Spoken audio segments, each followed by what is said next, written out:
मैं कविता कौशिक आज आपके सामने लेकर आई हूँ डायरी के पन्ने। डायरी के पन्ने तो हम पढ़ेंगे ही, लेकिन मैं आपसे पूछना चाहती हूँ, शिरीष के फूल जो हमने पाठ पढ़ा था, एक निबंध था, उसके लेखक हजारी प्रसाद द्विवेदी थे।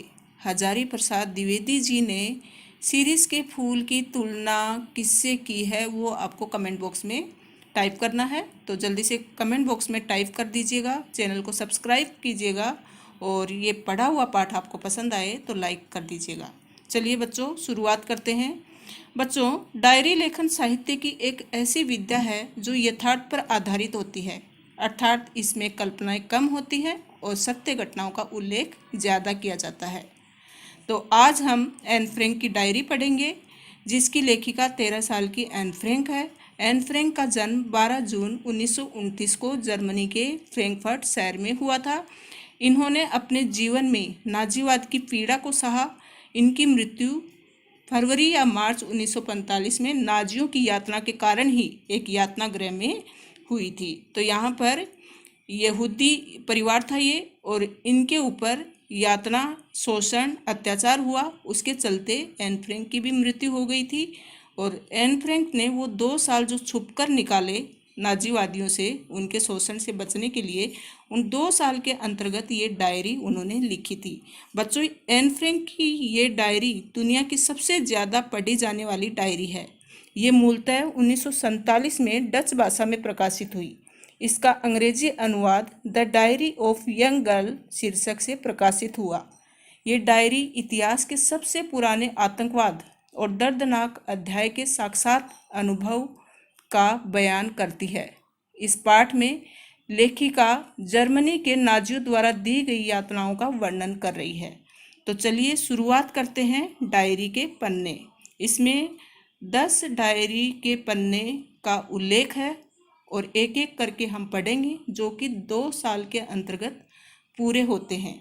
1942 में पहली डायरी का पहला पन्ना हमें पढ़ने को मिलेगा और लास्ट में 1944, ऐसे करके 10 पन्ने हैं डायरी के।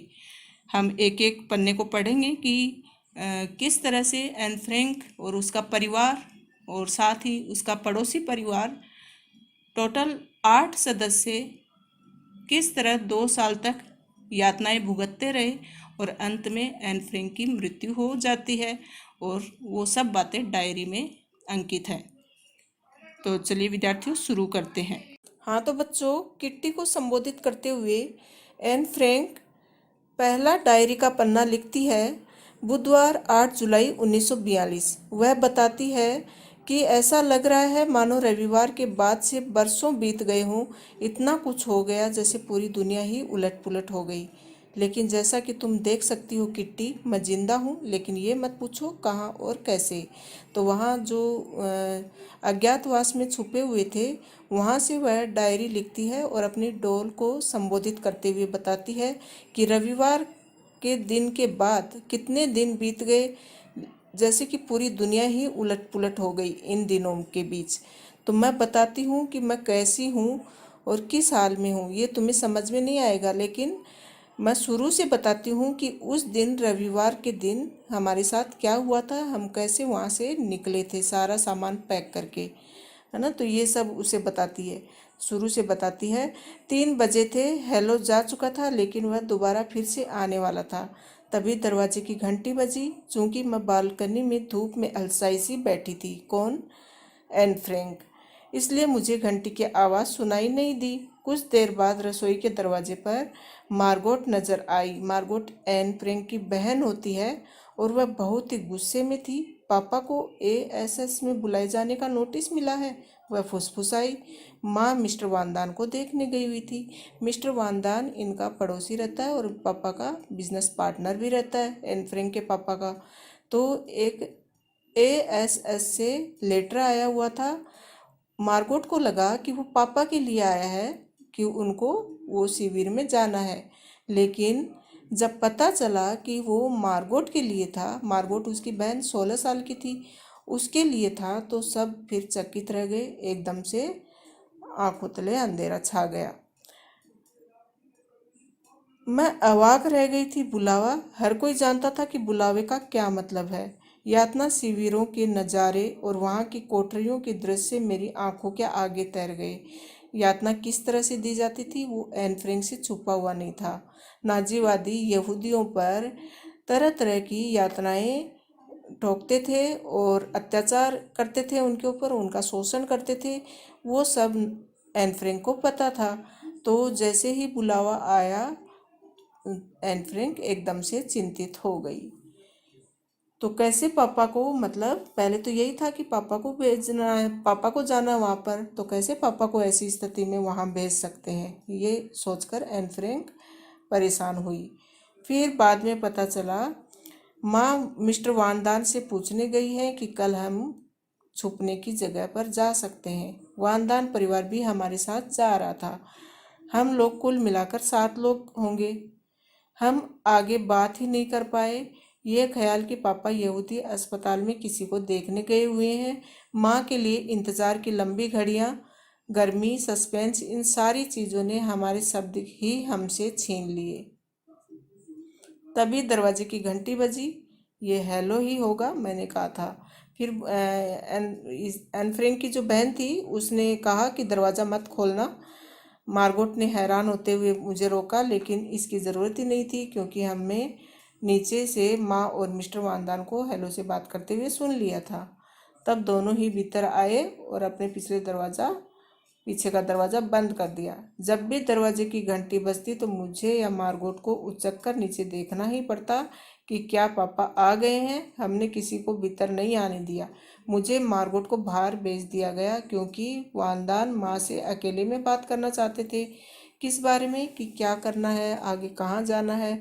और बाद में पता चलता है कि जो बुलावा आया था वो मार्गोट के लिए आया था। तो ये सुनकर तो और ज़्यादा चिंता बढ़ गई। मार्गोट 16 वर्ष की थी। तय है कि वे लोग इस उम्र की लड़कियों को उसके खुद के भरोसे यहाँ से भेजना चाहते हैं, लेकिन भगवान का शुक्र है वह नहीं जाएगी। माँ ने मुझसे यही कहा था। पापा जब मुझसे छिपने की जगह पर जाने की बात कर रहे थे तो उन्होंने भी शायद यही कहा होगा।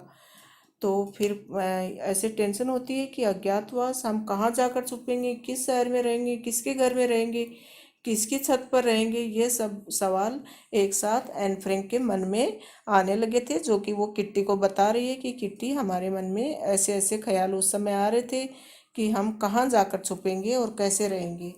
मार्गोट और मैंने अपनी बहुत ज़रूरी चीज़ें एक थैली में भरनी शुरू की। तो ये बताया गया कि जितना भर सको उतना सामान ले लो क्योंकि वहाँ बहुत दिनों तक रहना पड़ सकता है। तो उसकी बहन और एन फ्रैंक ने ज़रूरी सामान जो भी था वो सब भर लिया। इसने डायरी ठूसी पहले एन फ्रैंक ने, फिर और भी सामान। उसको ड्रेस से, पोशाक से कोई लगाव नहीं था, लेकिन अपनी स्मृतियाँ नहीं रह जाएं, यादें जो चीज़ थी यादों में वो ना छूट जाए, उसका उसने खास ख्याल रखा और वो सारी चीज़ें उसने फटाफट अपने थैले में भर ली। अजीबोगरीब चीज़ बता रही है कि वो अजीबोगरीब चीज़ें थी जो कि मैंने जल्दबाजी में सब रख ली। फिर तब हमने मिस्टर किलीमैन को फ़ोन किया कि क्या वे शाम को हमारे घर आ जाएंगे। मिस्टर वानदान चले गए ताकि मियप को लिवा ला सकें। मियप आई और वादा किया कि वे रात को एक बार फिर आएंगी। तो मियप ये सब रहते हैं, ये जो इनके पिता रहते हैं उनके ऑफिस में काम करते हैं और इनके बिजनेस पार्टनर भी हैं। तो वे अपने साथ जूतों, ड्रेसों, जैकेटों, अंडरवियरों तथा स्टॉकिंग से भरा एक थैला लेकर गई। इसके बाद हमारे फ्लैट में सन्नाटा छा गया। इसमें से किसी की भी खाना खाने की इच्छा नहीं हुई क्योंकि सुबह सुबह निकलना था। इसके लिए सबका मन भारी हो रहा था क्योंकि ये अंतिम दिन था उस घर में। फिर आगे बताती है एन फ्रैंक कि हमने अपने ऊपर वाला एक बड़ा कमरा 30 बरस के एक विधुर मिस्टर गोल्डस्मिथ को किराए पर दे रखा था। तय था कि उसे उस शाम को कोई काम धंधा नहीं था। इसके बावजूद, हमारे कई इशारों के बावजूद, वह रात 10 बजे तक वहीं पर मंडराता रहा। मिएफ और जॉन गियज रात 11 बजे आए। तो मिएफ 1933 से ही पापा की कंपनी में काम कर रही थी, इसलिए पापा के करीबी दोस्तों में थी वो। और उसके पति जॉन भी पापा के अच्छे दोस्त थे। एक बार फिर जूते, स्टॉकिंग्स, अंडरवेयर और किताबें मीएफ के गहरे बैग और जॉन की जेबों में गायब हो रही थी। तो ये सारा सामान किसी न किसी के साथ भिजवाया जा रहा था। 11:30 बजे वे खुद भी विदा होकर चले गए। मैं बुरी तरह से थक गई थी। फिर भी एक बात मैं अच्छी तरह जानती थी कि ये रात मेरे अपने बिस्तर की आखिरी रात है। तो ये सोचकर वह सो गई और सुबह 5:30 बजे मार्गोट के जगाने पर ही उसकी आंख खुली। किस्मत से यह सुबह रविवार की तरह गर्म नहीं थी। दिन भर गर्म बरसात की फुहारें पड़ती रही। हम चारों ने अपने बदन पर इतने ज़्यादा कपड़े ले लिए थे मानो हम रात फ्रीज में गुजारने जा रहे हैं, क्योंकि इतना सारा सामान हाथ में कैसे लेकर जाएंगे, बैग में भी कितना ठूसेंगे। इसके लिए कपड़े जितने भी थे वो खुद ने ही सारे पहन लिए। तो बाद में बताती है कि सिर्फ इतनी सी ही थी कि हम अपने साथ ज़्यादा से ज़्यादा कपड़े ले जाना चाहते थे। हम जिस स्थिति में थे उसमें कोई यहूदी व्यक्ति कपड़ों से भरा सूटकेस ले जाने के बारे में सोच भी नहीं सकता।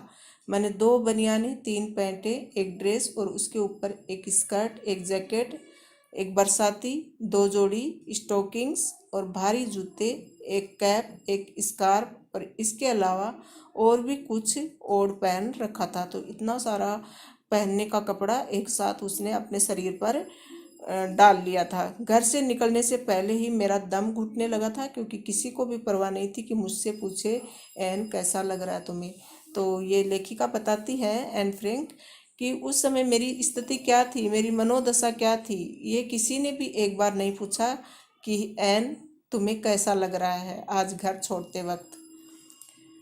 मार्गोट ने अपने थैले में स्कूल की किताबें ठूस ली और वह अपनी साइकिल लेने चली गई। फिर मीएफ की निगरानी में अज्ञात जगह के लिए रवाना हो गई। कुछ भी रहा हो, मेरे लिए तो वह अनजान जगह ही थी। तो बताती हैं कि पापा का जो ऑफिस है उसी के नीचे हम लोग रहने जा रहे थे। सबको जानकारी थी, लेकिन मैं तो उसको अनजान जगह ही मानूंगी। 7:30 बजे हमने भी अपने पीछे दरवाज़ा बंद कर दिया। मुर्तजे की एकमात्र ऐसी जीवित प्राणी भी जिसे मुझे गुड बाय कहना था। हमने गोल्डस्मिथ के लिए जो नोट छोड़ा उसके अनुसार बिल्ली को पड़ोसियों के यहाँ छोड़ा जाना था। तो गोल्डस्मिथ जो कि उनके मकान में रहता था उसके लिए एक नोट छोड़ा था कि उनकी ये बिल्ली है, इसको उनके पड़ोसियों के घर पहुंचा दें। वे ही अब उसकी देखभाल करने वाले थे। खाली बिस्तर, मेज, बिखरा नाश्ते का सामान, रसोई में बिल्ली के लिए सेर भर मीट, ये सारी चीज़ें यही दर्शाती थी कि हम बहुत ही हड़बड़ी में छोड़ छाड़ कर गए हैं। लेकिन इम्प्रेशन छोड़ जाने से हमारी कोई दिलचस्पी नहीं थी। हम तो किसी भी तरह वहाँ से निकल जाना चाहते थे, कहीं सुरक्षित स्थान पर, बस अपनी जान बचाना चाहते थे कि कैसे भी कोई सुरक्षित जगह पर हम पहुँच जाएं। तो बताती हैं कि आगे की बात मैं आपको कल बताऊंगी। एन फ्रैंक ऐसा कहती हैं। तो बच्चों, एन ने अपनी पहले पन्ने में डायरी में बताया कि उन्होंने किस तरह उनके परिवार ने जाने का बंदोबस्त किया। फिर दूसरे दिन गुरुवार 9 जुलाई 1942 को डायरी का दूसरा पन्ना लिखती हैं और किट्टी को संबोधित करते हुए बताती हैं कि आखिर हम लोग चल पड़े।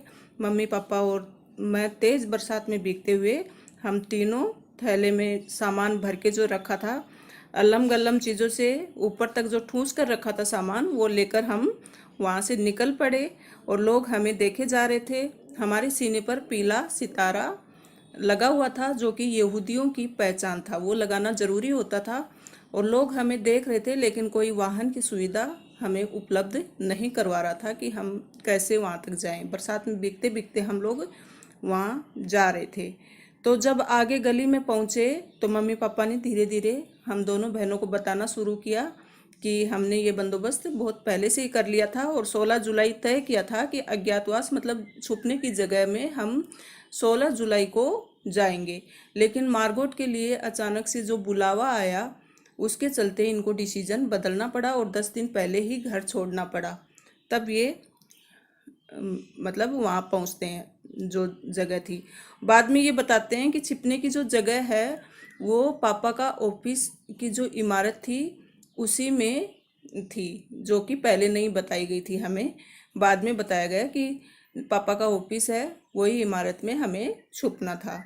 और पापा के ऑफिस में काम करने वाले लोग ज़्यादा नहीं थे, बस मिस्टर कुगलर, मिस्टर क्लीमेन, मीएफ, 23 वर्ष की टाइपिस्ट, ये सब थे। फिर आगे बताती हैं कि इमारत के बारे में बताती हैं कि तल मंजिल पर बना बड़ा सा गोदाम, काम करने की जगह और भंडार घर के रूप में इस्तेमाल किया जाता था। इसके अलग अलग हिस्से बने हुए हैं। ये हिस्से गोदाम, पिसाई का कमरा वगैरह हैं, जहाँ इलायची, लौंग और काली मिर्च वगैरह पीसे जाते हैं। ये वो इमारत है जहाँ उनके पापा काम भी करते हैं और इसी इमारत में इनको छुपना था। फिर ये बताती हैं कि एक दरवाज़ा बाहर से खुलता है, लेकिन उसके पीछे बहुत सारे कमरे हैं जो कि बहुत कम लोग जानते हैं। ऑफिस के दरवाजे के एकदम अंदर की तरफ एक दूसरा दरवाज़ा है और उसके पास सीढ़ियां हैं। सीढ़ियां ऊपर चढ़े तो एक और दरवाज़ा आता है जिस पर आर पार दिखाई न देने वाले कांच की खिड़की लगी हुई है और इस पर काले अक्षरों में कार्यालय लिखा हुआ है। यहीं आगे वाला बड़ा यानी फ्रंट ऑफिस है और बहुत ही हवादार, खूब रोशनी वाला कमरा है। दिन के दौरान यहाँ बेप, मियप और मिस्टर क्लीमेन काम करते हैं, तो वो लोग वहीं पे काम करते हैं सब। और तो एन बता रही है कि ऑफिस किस तरह का था और वहाँ कौन कौन से कमरे थे, कौन से कमरे में कौन काम करता था, ये सब जानकारी इस पैसेज में दी गई है। फिर आगे बताती हैं कि सीढ़ियों के ऊपर बनी जगह से दाईं तरफ का दरवाज़ा घर के पिछवाड़े की तरफ हमारी गुप्त एनेक्सी की तरफ जाता है। कोई कल्पना भी नहीं कर सकता कि इस सपाट मटमैले दरवाजे के पीछे इतने कमरे भी हो सकते हैं। जैसा कि मैंने पहले बताया कि एक ही दरवाजे के पीछे बहुत सारे कमरे हैं, इसके लिए इन्होंने यही जगह को चुना छुपने के लिए। फिर आगे बताती हैं बाईं तरफ एक तंग सा गलियारा है जो एक बड़े कमरे में जाकर खुलता है। यही कमरा फ्रैंक परिवार के लिए ड्राइंग रूम और बेडरूम का काम करता है। अगला दरवाज़ा एक छोटे कमरे का है। ये परिवार की 2 जवान लड़कियों के बेडरूम और स्टडी रूम के काम आता है। सीढ़ियों की दाईं तरफ गुसलखाना, बिना खिड़कियों वाला एक कमरा है जिसमें एक वॉश बेसिन लगा हुआ है। किनारे की तरफ वाले दरवाजे से पाखाना की तरफ और दूसरे दरवाजे से मेरे और मार्गोट के कमरे की तरफ जाया जा सकता है। तो इस तरह से एन बताती हैं कि उनका कमरा मार्गोट और उसके लिए एक स्टडी रूम अलग से दिया गया था। यदि आप और सीढ़ियाँ चढ़कर बिल्कुल ऊपर तक चले जाएं तो आप नहर के किनारे बने इस पुराने मकान के ऊपर एक बहुत बड़ा खुला और हवादार कमरा देखकर हैरान रह जाएंगे। इसमें एक गैस चूल्हा है और एक सिंक है। भगवान का शुक्र है कि ये मिस्टर कुलगर की प्रयोगशाला के काम आता था। तो मिस्टर कुलगर जो कि इनके पापा के ऑफिस में ही काम करते थे। मिस्टर और मिसेज वानदान का बेडरूम और रसोई घर होगा। ये एन बता रही हैं कि शायद ये मिस्टर वानदान जो कि इसके पापा के बिजनेस पार्टनर थे, उनके लिए उनका रसोई घर होगा। तो इस तरह से पूरी की पूरी बिल्डिंग की रूपरेखा अपनी डायरी में लिखती हैं। फिर आगे देखो बच्चों, शुक्रवार 10 जुलाई 1942 को तीसरा पन्ना लिखती हैं डायरी का और फिर से किट्टी को संबोधित करते हुए बताती हैं कि मैंने घर के लंबे चौड़े बखान के साथ हो सकता है तुम्हें बोर कर दिया हो, लेकिन मैं अभी भी यही सोचती हूँ कि तुम जानो हम कहाँ आ पहुँचे हैं। मैं यहाँ कैसे आ पहुँची हूँ इसके बारे में तुम्हें मेरे आगे के पत्रों में पता चलेगा। तो वो बताती हैं, अपनी मुसीबतें बताना चाहती हैं कि देखो इतना बड़ा मैंने बखान किया, इतना वर्णन किया है इस इमारत का, सारी चीज़ें मैंने क्लियर की हैं। तुम ज़रूर बोर हो गई होंगी, लेकिन मैं बताती हूँ कि हम लोग यहाँ कैसे पहुँचे हैं। लेकिन पहले मैं अपना किस्सा जारी रखूँगी, मैंने अभी तक अपनी बात पूरी नहीं की। 263 प्रिंसेन गास्ट में हमारे पहुंचने पर मियप तुरंत हमें लंबे गलियारे से सीढ़ियों से ऊपर दूसरी मंजिल पर और फिर एनेक्सी में ले आई। उसने हमें अकेला छोड़ा और हमारे पीछे दरवाज़ा बंद कर दिया। मार्गोट अपनी साइकिल पर पहले ही आ चुकी थी और हमारी राह देख रही थी। तो किस तरह से शुरुआत जब हुई, वहाँ घर से निकले तो किन किन मुसीबतों का सामना करना पड़ा, वो सब एन यहाँ पर बता रही हैं। हमारी बैठक और दूसरे कमरे सामान से टूसे पड़े थे, कहीं तिल धरने की जगह नहीं थी। पिछले महीनों में जो कार्डबोर्ड के बक्से ऑफिस में भेजे गए थे चारों तरफ फर्श पर बिस्तरों पर फैले पड़े थे। छोटा कमरा फर्श से छत के ऊपर कपड़ों से अटा पड़ा था मतलब भरा पड़ा था। उस रात अगर हम ढंग से सोने के बारे में सोचते थे तो ये सारा सामान तरतीब से लगाने की ज़रूरत थी।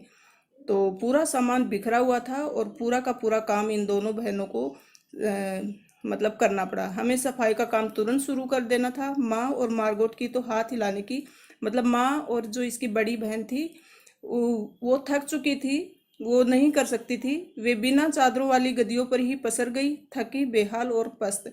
लेकिन पापा और मैंने सफाई का मोर्चा संभाला। तो पूछा जा सकता है एक लाइन में आंसर कि सफाई का कार्य किसने संभाला।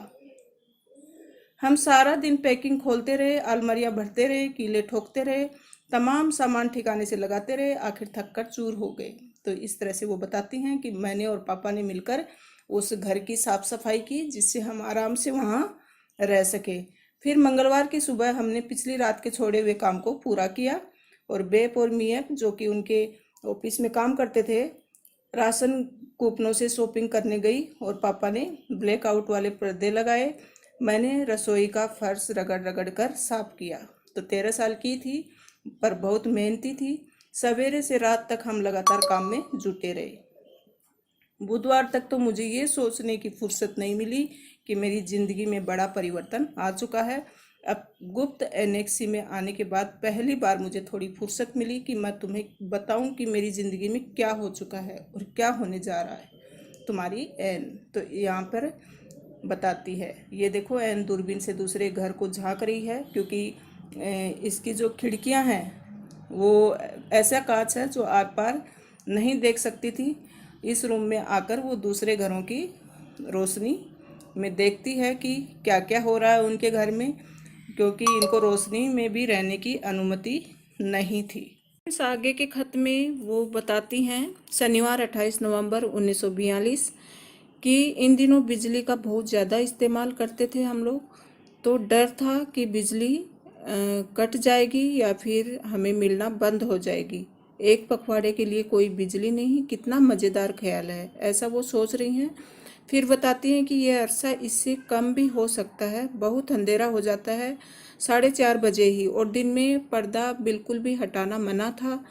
जैसे ही अंधेरा होता था वो उल जुलूल हरकतें करके अपना टाइम निकालते थे, पहेलियाँ बुझाते थे, अंधेरे में व्यायाम करते थे, अंग्रेजी या फ्रेंच बोलते थे और किताबों की समीक्षा करते थे। तो इस तरह से अपना टाइम व्यतीत करते थे। एंड ये अपना समय गुजारने का तरीका बता रही हैं कि इस समय हम ये सब करके अपना टाइम निकालते थे। हम कुछ भी करें थोड़ी देर बाद बोर होने लगता था। कल मैंने वक्त गुजारने का नया तरीका खोज निकाला। फिर जैसे ही मतलब दिन में पर्दा हटा नहीं सकती थी, लेकिन जैसे ही अंधेरा होता था पर्दा हटा सकती थी और दूरबीन लेकर दूसरे के घरों में क्या हो रहा है, पड़ोसियों के घर में कौन क्या कर रहा है, ये सब देखना उसको अच्छा लगता था, तो वो देखती थी। तो वो पड़ोसियों के बारे में बताती हैं कि कोई डिनर कर रहे थे, कोई फिल्म बना रहा था, कोई दंत चिकित्सक था जो कि एक बुढ़िया का इलाज कर रहा था। फिर वो आगे मिस्टर डसेल के बारे में बताती हैं कि वो बहुत ही बोर करने वाले भाषण देते थे। उनकी बातों से मैं बोर हो जाती थी, लेकिन अगर उनकी बातें मैं नहीं सुनूं तो वो मम्मी से मेरी शिकायत कर देते थे। तो इस तरह उनको चुगलखोर भी बताती हैं मिस्टर डसेल को।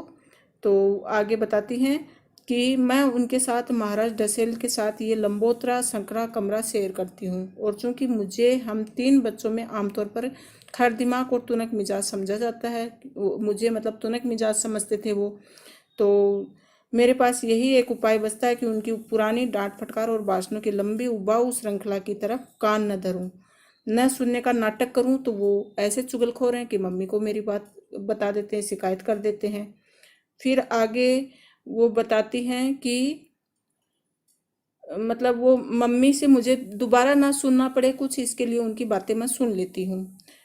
फिर बताती हैं सचमुच मीन मैक निकालने वाले परिवार में आप केंद्र में हो और सारा दिन आपको हर तरफ से दुत्कारा फटकारा जाए तो ये सब झेलना आसान काम नहीं।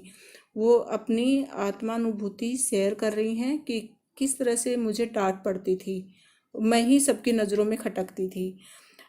फिर रात को सोते समय वो अपने पापों और अपनी खामियों के बारे में खुद ही सोचती थी और सोचती थी कि मैं किस तरह से प्रतिक्रिया दूं, मैं गलत हूं या सही हूं, ये मैं कैसे बताऊं। तो उनकी एन की इन बातों से कहीं ना कहीं ये पता चलता है कि वो कितनी भावुक थी और कितनी समझदार थी। उम्र के हिसाब से देखा जाए तो वह 13 साल की थी, लेकिन उसकी बातों के हिसाब से देखा जाए तो वो बहुत ही समझदार मालूम होती है, क्योंकि वह रात को सोते समय हमेशा अपने बारे में सोचती थी और ये सोचती थी कि पापों और बढ़ा चढ़ाकर बताई गई अपनी खामियों के बारे में सोचकर अपने मूड के हिसाब से हमेशा ये सोचती रहती थी कि मैं हंसूं या रोऊं। तो इस तरह की बातों से हमें ये कहीं ना कहीं पता चलता है कि वो बहुत ही समझदार लड़की थी। फिर ये सोचते सोचते वो सो जाती थी और बाद में वो बताती हैं कि किट्टी, इन सब बातों में मैं तुम्हें उलझाना नहीं चाहती। मैं तो यही सलाह दे सकती हूँ कि तुम ऊपर वाले हिस्से को पढ़ने की कोशिश मत करना, क्योंकि उससे तुम्हें कुछ समझ में नहीं आएगा। फिर आगे के खत में शुक्रवार 19 मार्च 1943 को वह बताती हैं कि अभी 1 घंटा भी नहीं बीता था कि हम कैसे भी खुश थे, पहेली बुझाकर या आपस में बातचीत करके अपना टाइम समय निकाल रहे थे, दूरबीन से देखकर पास पड़ोस में क्या हो रहा है वैसे करके टाइम निकल रहा था। लेकिन अचानक से हमारी खुशी निराशा में बदल गई। हुआ क्या था कि टर्की अभी युद्ध में शामिल नहीं हुआ था और एक केंद्रीय मंत्री ने आकर बताया कि टर्की इंग्लैंड के पक्ष में हो गया है। फिर बताती हैं कि 1000 गिल्टर के नोट को अवैध मुद्रा घोषित किया गया था। ब्लैक मार्केटिंग का धंधा करने वाले और उन जैसे लोगों के लिए ये बहुत बड़ा झटका था कि कोई भी मतलब जो चलन में है नोट अभी चल रहे हैं और अचानक से बंद कर दिया जाए तो कालाबाजारी तो बंद हो ही जाती है। जैसे हमारे मोदी जी ने की थी एक बार नोटबंदी, तो उससे बहुत कुछ कालाबाजारी बंद हो गई थी। तो ऐसे ही वहाँ पर भी 500 के गिल्टर के नोट जो थे उनको अचानक से बंद कर दिया गया था। फिर मिस्टर डसेल को कहीं से बाबा आदम के ज़माने के पैरों से चलने वाली दांतों की ड्रिल मशीन मिल गई। इसका मतलब संभवतः जल्दी ही मेरे दांतों का पूरा चेकअप हो जाएगा। तो वो बताती हैं कि मिस्टर डसेल को ये मशीन मिल गई थी तो अवश्य ही वो कुछ ना कुछ प्रयोग मेरे ऊपर ही करने वाले हैं। जब घर के कायदे कानून मानने की बात आती है तो मिस्टर डसेल भयंकर रूप में आलस दिखाते हैं। न केवल वे चार्लोट से पत्राचार कर रहे हैं और भी कई दूसरे लोगों के साथ भी चिट्ठी पत्री बनाए हुए हैं। मार्गोट जो उनकी डच अध्यापिका है उनके ये पत्र ठीक करती है। पापा ने उन्हें मना किया कि वे ये सब कारोबार बंद करें। मार्गोट ने उनके पत्र ठीक करने बंद कर दिए, लेकिन मुझे लगता है कि वे अपनी चिट्ठी पत्री फिर से शुरू कर देंगे। तो वो इतने आलसी हैं कि मार्गोट से अपना काम करवाते थे, लेकिन पापा ने वो सब मना कर दिया। जनाब हिटलर घायल सैनिकों से बातचीत कर रहे थे। हमने उन्हें रेडियो पर सुना। सचमुच ये सब करुणाजनक था। सवालों जवाबों का सिलसिला इस तरह से चल रहा था। मेरा नाम हेनरिक सापेल है। तो वो यहाँ पर ये बताती हैं कि ये सब कठपुतली जैसे लग रहे थे, ये जितने भी सैनिक थे। जिस तरह से कठपुतली को कोई नचाता है वैसे नाचती है, वैसे ही हिटलर के जो सैनिक थे ऐसे लग रहे हैं कि वो भी इशारों पर ही नाच रहे हैं। जो उनको बुलवाया जा रहा है वो सब वो घायल सैनिक बोल रहे हैं। तो ये सारी बातें वो रेडियो पर सुनती है। फिर आगे बताती हैं कि आप कहाँ जख्मी हुए थे। तो वो बताते हैं सनाली ग्राद के पास। किस किस्म का घाव है ये? दोनों पांव बर्फ की वजह से गल गए हैं और बाएं बाजू में हड्डी टूट गई है। ये बातें जस की तस दे रही हूँ जो मैंने रेडियो पर कठपुतलियों के खेल की तरह सुनी। तो वो सब उन घायल सैनिकों की बातें उसको कठपुतलियों के खेल की जैसे लगती हैं। फिर आगे बताती हैं डायरी के अंत में पन्ने के अंत में कि डसेल साहब से साबुन ज़मीन पर गिर जाता है और वो अचानक गायब हो जाता है। तो इस अभाव की स्थिति में जहाँ हम अज्ञातवास में रह रहे थे और हर चीज़ का अभाव महसूस कर रहे थे, जोड़ जोड़ कर चीज़ों का उपयोग कर रहे थे, उस समय एक साबुन जैसी छोटी सी चीज़ का भी कम हो जाना, अभाव हो जाना बहुत बड़ा अभाव दिखता है। इस तरह की बातें, मतलब बहुत ही समझदारी की बातें एन यहाँ पर लिख रही है। तो उनको हर महीने युद्ध के समय घटिया साबुन की एक ही बट्टी मिलती थी। आगे के पत्र में वो बताती हैं कि प्यारी किट्टी, इधर के सप्ताहों में मुझे परिवार के वंश वृक्षों और राजसी परिवारों की वंशावली तालिकाओं में खासी रुचि हो गई कि बैठे बैठे कम से कम मैं मेरे वंश, हमसे पहले कौन था, उनसे पहले कौन था, तो पूरी की पूरी मुझे ऐसे टेबल बनानी थी और उसमें मेरा खासा इंटरेस्ट बढ़ गया था कि मैं मेरे परिवार की पूरी वंश तालिका तैयार करूं। तो मैं वो सब चीज़ पर काम करने लगी हूँ। मैं इस नतीजे पर पहुंची हूँ कि एक बार तुम खोजना शुरू कर दो तो तुम्हें अतीत में गहरे और गहरे उतरना ही पड़ेगा। इस खोज से तुम्हारे हाथ और भी रोचक जानकारियां लगेंगी, क्योंकि पहले की हमसे पहले की पीढ़ी हमारी कैसी थी, जैसे अंदर अंदर घुसते जाओगे वैसे वैसे बहुत सारी जानकारियां हमें मिलेंगी। तो एन ये सब कर रही थी वहाँ पर। तो आगे बताती हैं कि जब मेरे स्कूल के काम की बात आती है तो मैं बहुत मेहनत करती हूँ। रेडियो पर बीबीसी की होम सर्विस को समझती हूँ। इसके बावजूद मैं ज़्यादातर रविवार अपने प्रिय फिल्मी कलाकारों की तस्वीरें अलग करने और देखने में गुजारती हूँ। तो फिल्मों पर समीक्षा करना इसको अच्छा लगता था, और फिल्मों पर पत्रिकाएं पढ़ना, उनके बारे में जानना, कलाकारों की सोच समझना, ये सब एन को बहुत अच्छा लगता था। तो जो थे उनके पापा के मित्र, वो उनको हर संडे को पत्रिका लाकर दे देते थे जो कि फिल्मों से संबंधित होती थी।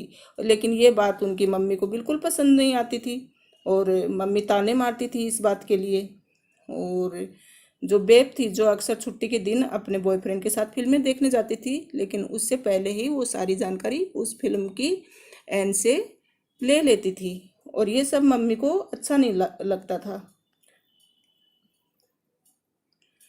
जब भी मैं नई केस सजा बनाकर बाहर आती हूँ, मैं सबके चेहरे पर उग आई असहमति साफ साफ पढ़ सकती हूँ। तो वो बताती हैं कि जब मैं हेयर स्टाइल बनाती थी, नए नए तरीके से मैं अपने केस सजाती थी, तो घर वालों को ये अच्छा नहीं लगता था। कहीं ना कहीं उनके चेहरे पर असहमति का भाव रहता था, जो मुझे साफ साफ नजर आता था। और ये भी बता सकती हूँ कि कोई ना कोई ज़रूर टोक देगा, मैं फलां फिल्म स्टार की नकल कर रही हूँ। मेरा ये जवाब, ये स्टाइल मेरा खुद का आविष्कार है, मजाक के रूप में लिया जाता है। जहाँ तक मेरे हेयर स्टाइल का सवाल है, ये आधे घंटे से ज़्यादा नहीं टिका रहता। जब तब मैं उससे बोर हो चुकी होती हूँ, सबकी टिप्पणियाँ सुनते सुनते मेरे कान पकने लगते हैं। तो ये बताती हैं कि किस तरह सब लोग मेरे ऊपर ताने कसते थे, मुझे ये सब सुनना पड़ता था, मैं अपनी मर्जी से कुछ भी नहीं कर सकती थी। तो इस तरह से वो बताती हैं। एन आगे के खत में बुधवार 28 जनवरी 1944 को पिट्टी को किट्टी को संबोधित करते हुए बताती हैं कि मैं सोच रही थी कि क्या तुमने अपने आप को कभी गाय समझा है, जिसे हर दिन मेरी बासी खबरें बार बार चबानी पड़ती हैं। तो तुम तो गाय की तरह हो, जो रोज मैं बताती हूँ किट्टी, वो तुम सुन सुनकर क्या नीरस नहीं हो जाती हो? तुम्हें उबासी आने लगती होगी मेरी सारी ये बातें बासी खबरों को सुनकर। सॉरी, तुम्हें ये नाली के सड़ते पानी की तरह नीरस लगती होंगी, लेकिन जरा मेरी हालत की कल्पना करो, जिसे रोज रोज यही सुनना पड़ता है। तो तुम सोचो, तुम्हें तो फिर भी मैं बहुत कम सुनाती हूँ, लेकिन मुझे यहाँ पर कितनी बासी खबरें सुननी पड़ती हैं, वो तुम सोचकर हैरान हो जाओगी।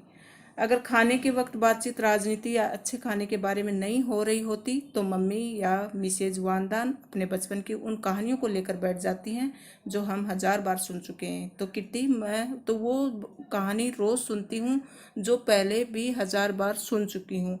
तो मम्मी और जो मिस्टर वानदान हैं, पापा की बिजनेस पार्टनर, उनकी वो हमेशा वाली कहानियाँ रोज़ रोज़ सुनती हूँ, और उनको सुनकर मैं और बोर हो जाती हूँ। तो वो कौन कौन सी कहानियाँ, सब खूबसूरत रेस के घोड़े, उनकी 4 लोट का महंगा वार्डरोब, लीक करती नावें, 4 बरस की उम्र में तैर सकने वाले बच्चे, दर्द करती मांसपेशियाँ, इस तरह के किस्से मैं रोज़ 1000 बार सुन चुकी हूँ, और वही हमेशा सुनती रहती हूँ। तो किसी भी लतीफ़े को सुनने से पहले ही हमें उनकी पंच लाइन पता होती है। तो नई बात हमारे लिए कुछ है ही नहीं, हमें सब वो बासी और नीरस खबरें ही यहाँ पर सुननी पड़ती हैं, और अकेले हंसना भी पड़ता है। अलग अलग वाले, राशन वाले, कसाई, जो घरों की इन दो भूतपूर्व मालिकिनों के संपर्क में आए, इतनी बार उनके चरित्र चित्रण हो चुके कि हमारी कल्पना शक्ति में उनमें जोड़ने के लिए कुछ नहीं बचा। एनेक्सी की यह हालत है कि यहाँ नया और ताज़ा सुनने सुनाने कुछ है ही नहीं। तो किट्टी को संबोधित करते हुए बताती हैं कि हम तो और नीरस हो रहे हैं, और रोज़ रोज़ वही बातें, पुरानी सड़ी गली बातें हमें सुनने को मिलती हैं। फिर भी इन सारी चीज़ों में ताज़ा सुनाने सुनाने को कुछ नहीं बचा है। लोगों को नमक मिर्च लगाकर वह सब कुछ दोहराने की आदत नहीं होती, जो मिस्टर क्लीमेन जॉन मियप पहले ही बता चुके होते। कई बार मैं मेज के नीचे अपने आप को खुद चिकोटी काट कर रोके रहती हूँ कि मतलब मेज़ के नीचे बैठ जाती हैं और सोचती रहती हैं कि मैं बीच में बोलूँ या नहीं बोलूँ, टोकना अच्छा लगेगा क्या, ये सोचकर वो अंदर ही अंदर खुद ही चिकोटी काटती रहती हैं। सही लाइन पर लाने की हिमाकत न करें। वो सोचती हैं कि बड़ों को टोकने और उनको बीच में बोलने की हिम्मत ही नहीं करनी चाहिए। भले ही उनकी गाड़ी पटरी से उतरी ही जा रही हो, भले ही उनकी बातों में कोई दम ना हो, लेकिन हमें बीच में नहीं बोलना चाहिए। तो ये उनकी समझदारी का प्रतीक है। किसका? एन की समझदारी। जॉन और मिस्टर क्लीमेन को अज्ञातवास में छुपे और भूमिगत हो गए लोगों के बारे में बात करना अच्छा लगता है। तो ये लोग जो मतलब दूसरी और भी हमारी तरह कहीं भूमिगत हैं, अज्ञातवास हैं, छुपे हुए हैं, उनके बारे में रोज़ रोज़ बातें करते हैं कि वहाँ पर उन लोगों की हालत ऐसी है, वहाँ छुपे हुए हैं, वो सब वहाँ ये कर रहे हैं और उनकी मदद करने वाले कैसे कैसे उनकी मदद कर रहे हैं।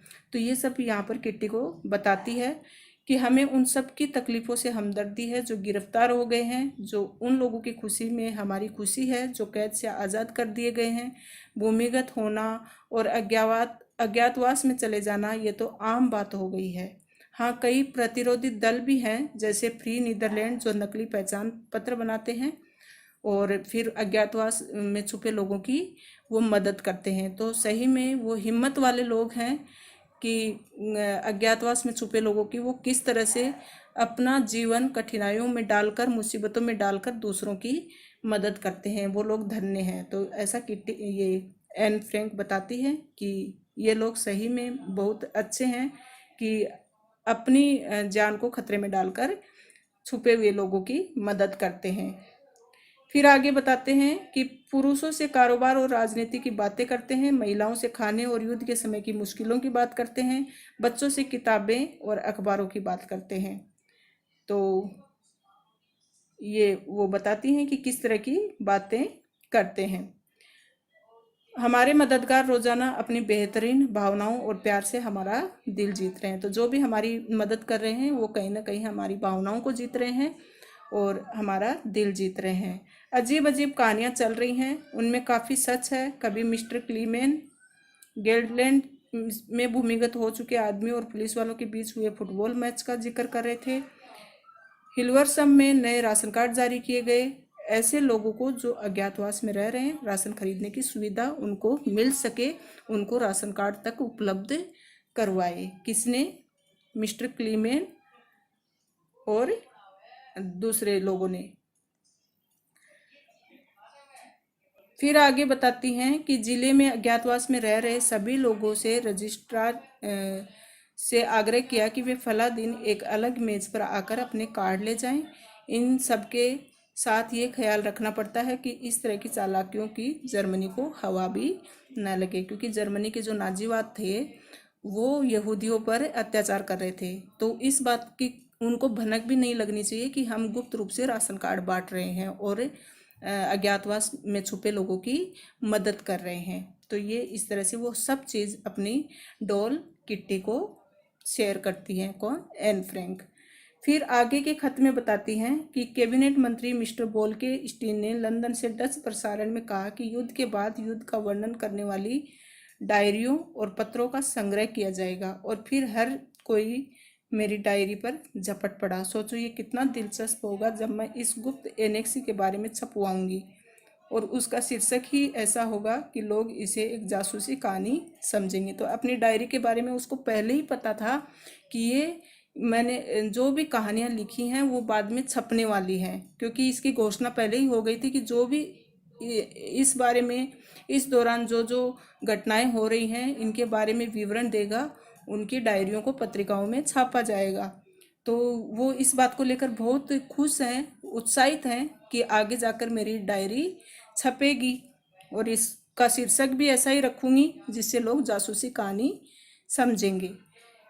मैं सही बता रही हूँ, युद्ध के 10 साल बाद लोग इससे कितना चकित होंगे जब उन्हें पता चलेगा कि हम लोग कैसे रहते थे, हम क्या खाते थे, यहूदियों के रूप में अज्ञातवास में हम क्या क्या बातें करते थे।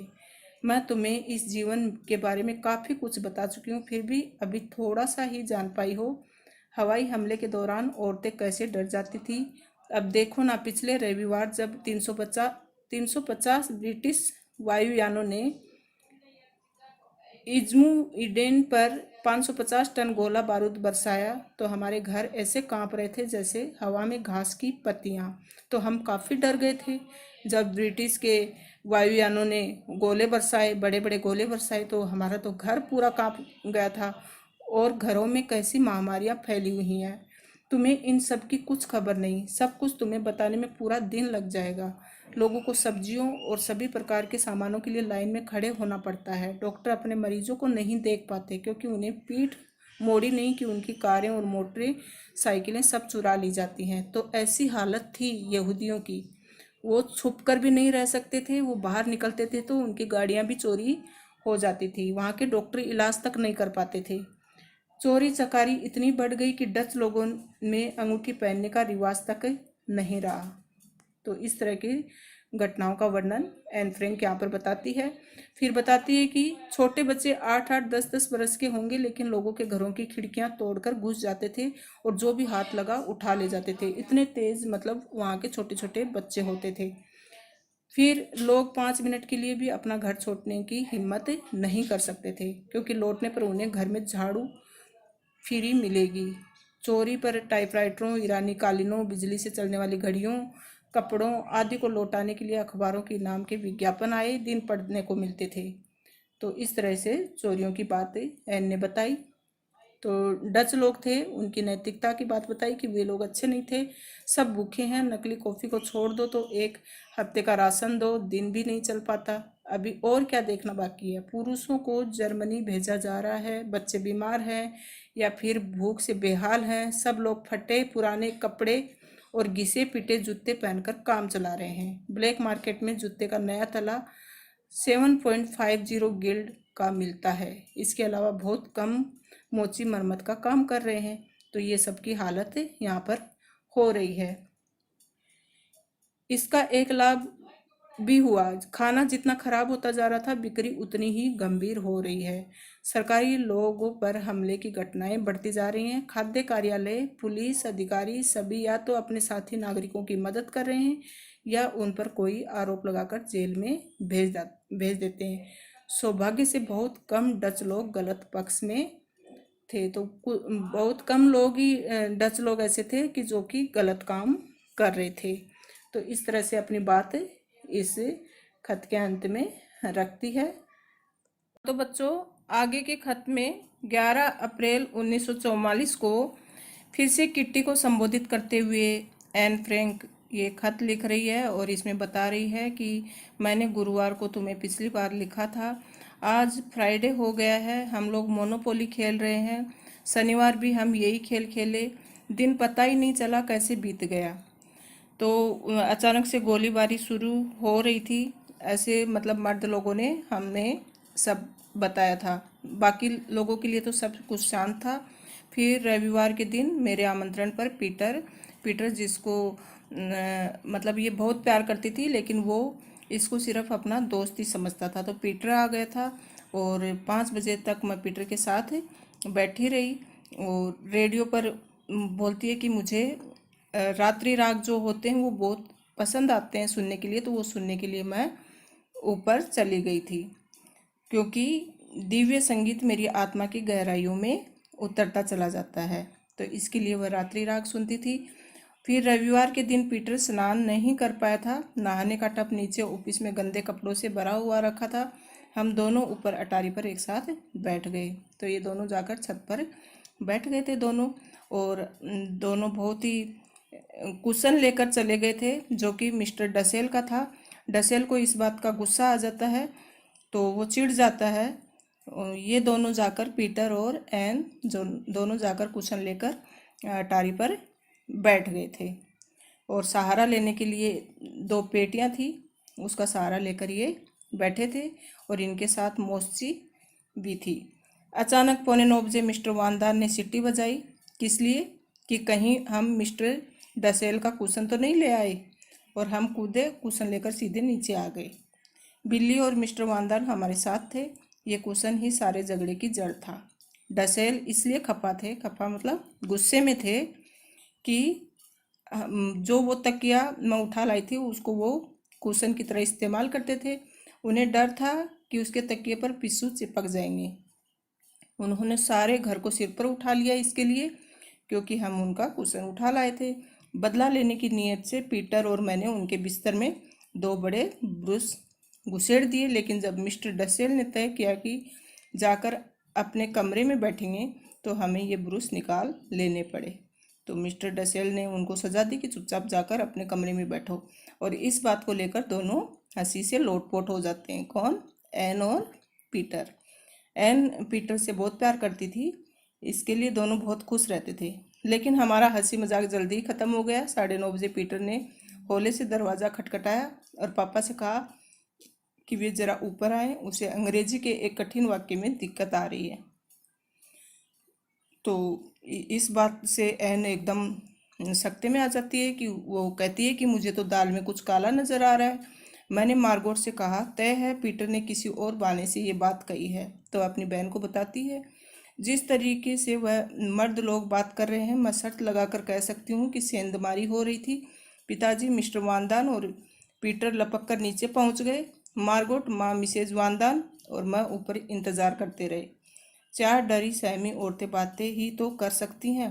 तो हमें मतलब कुछ शक हो रहा था कि ये मतलब ये आपस में मर्द लोग क्या बातें कर रहे हैं, और हम लेडीज़, माँ मार्गोट और मैं, हम चुपचाप ऊपर बैठे हुए थे और मिसेज वानदान भी हमारे साथ थी।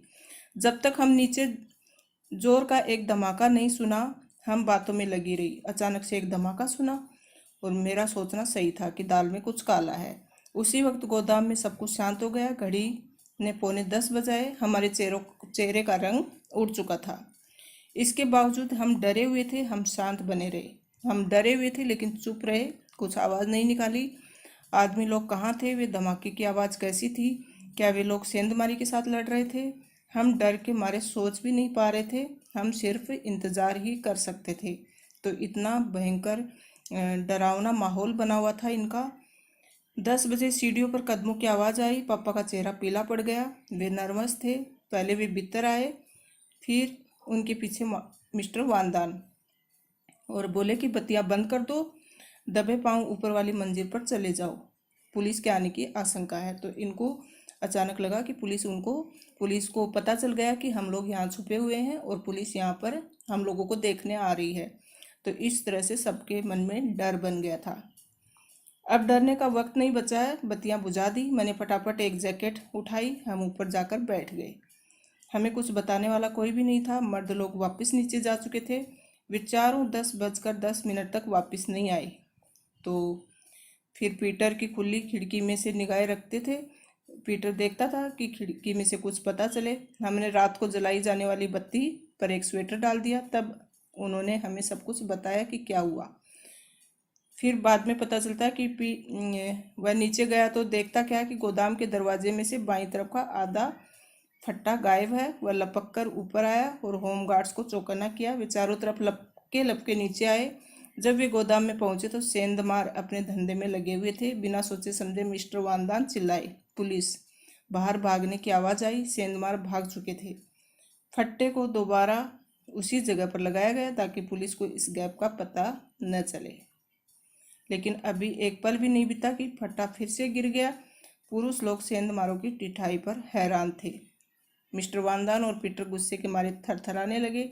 मिस्टर वानदान ने दरवाजे पर कुल्हाड़ी का एक जोरदार प्रहार किया। उसके बाद सब कुछ शांत हो गया।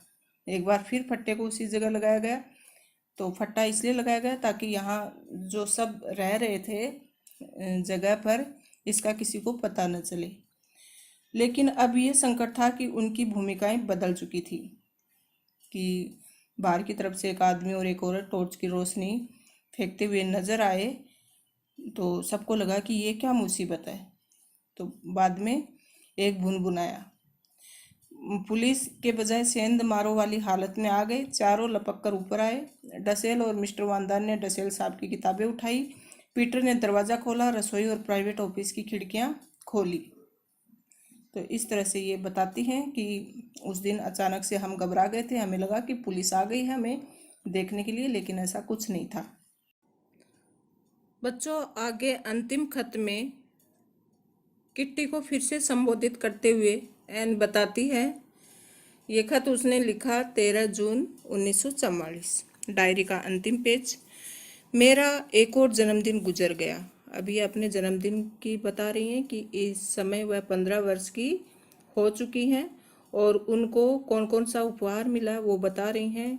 5 खंडों वाली कलात्मक इतिहास पुस्तक मिली, 2 बेल्ट, एक रुमाल, दही के 2 कटोरे, जैम की शीशी, 2 छोटे बिस्किट, मम्मी पापा की तरफ से वनस्पति विज्ञान की एक किताब, मार्केट की तरफ से सोने का ब्रेसलेट।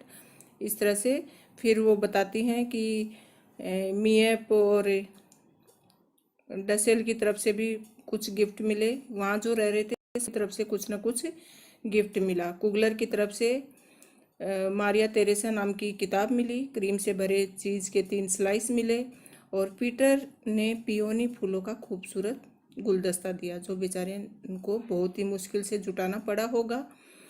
आगे बताती हैं कि बहुत ही ख़राब मौसम चल रहा था, लगातार बारिश हो रही थी और समुद्र भी उफान पर था।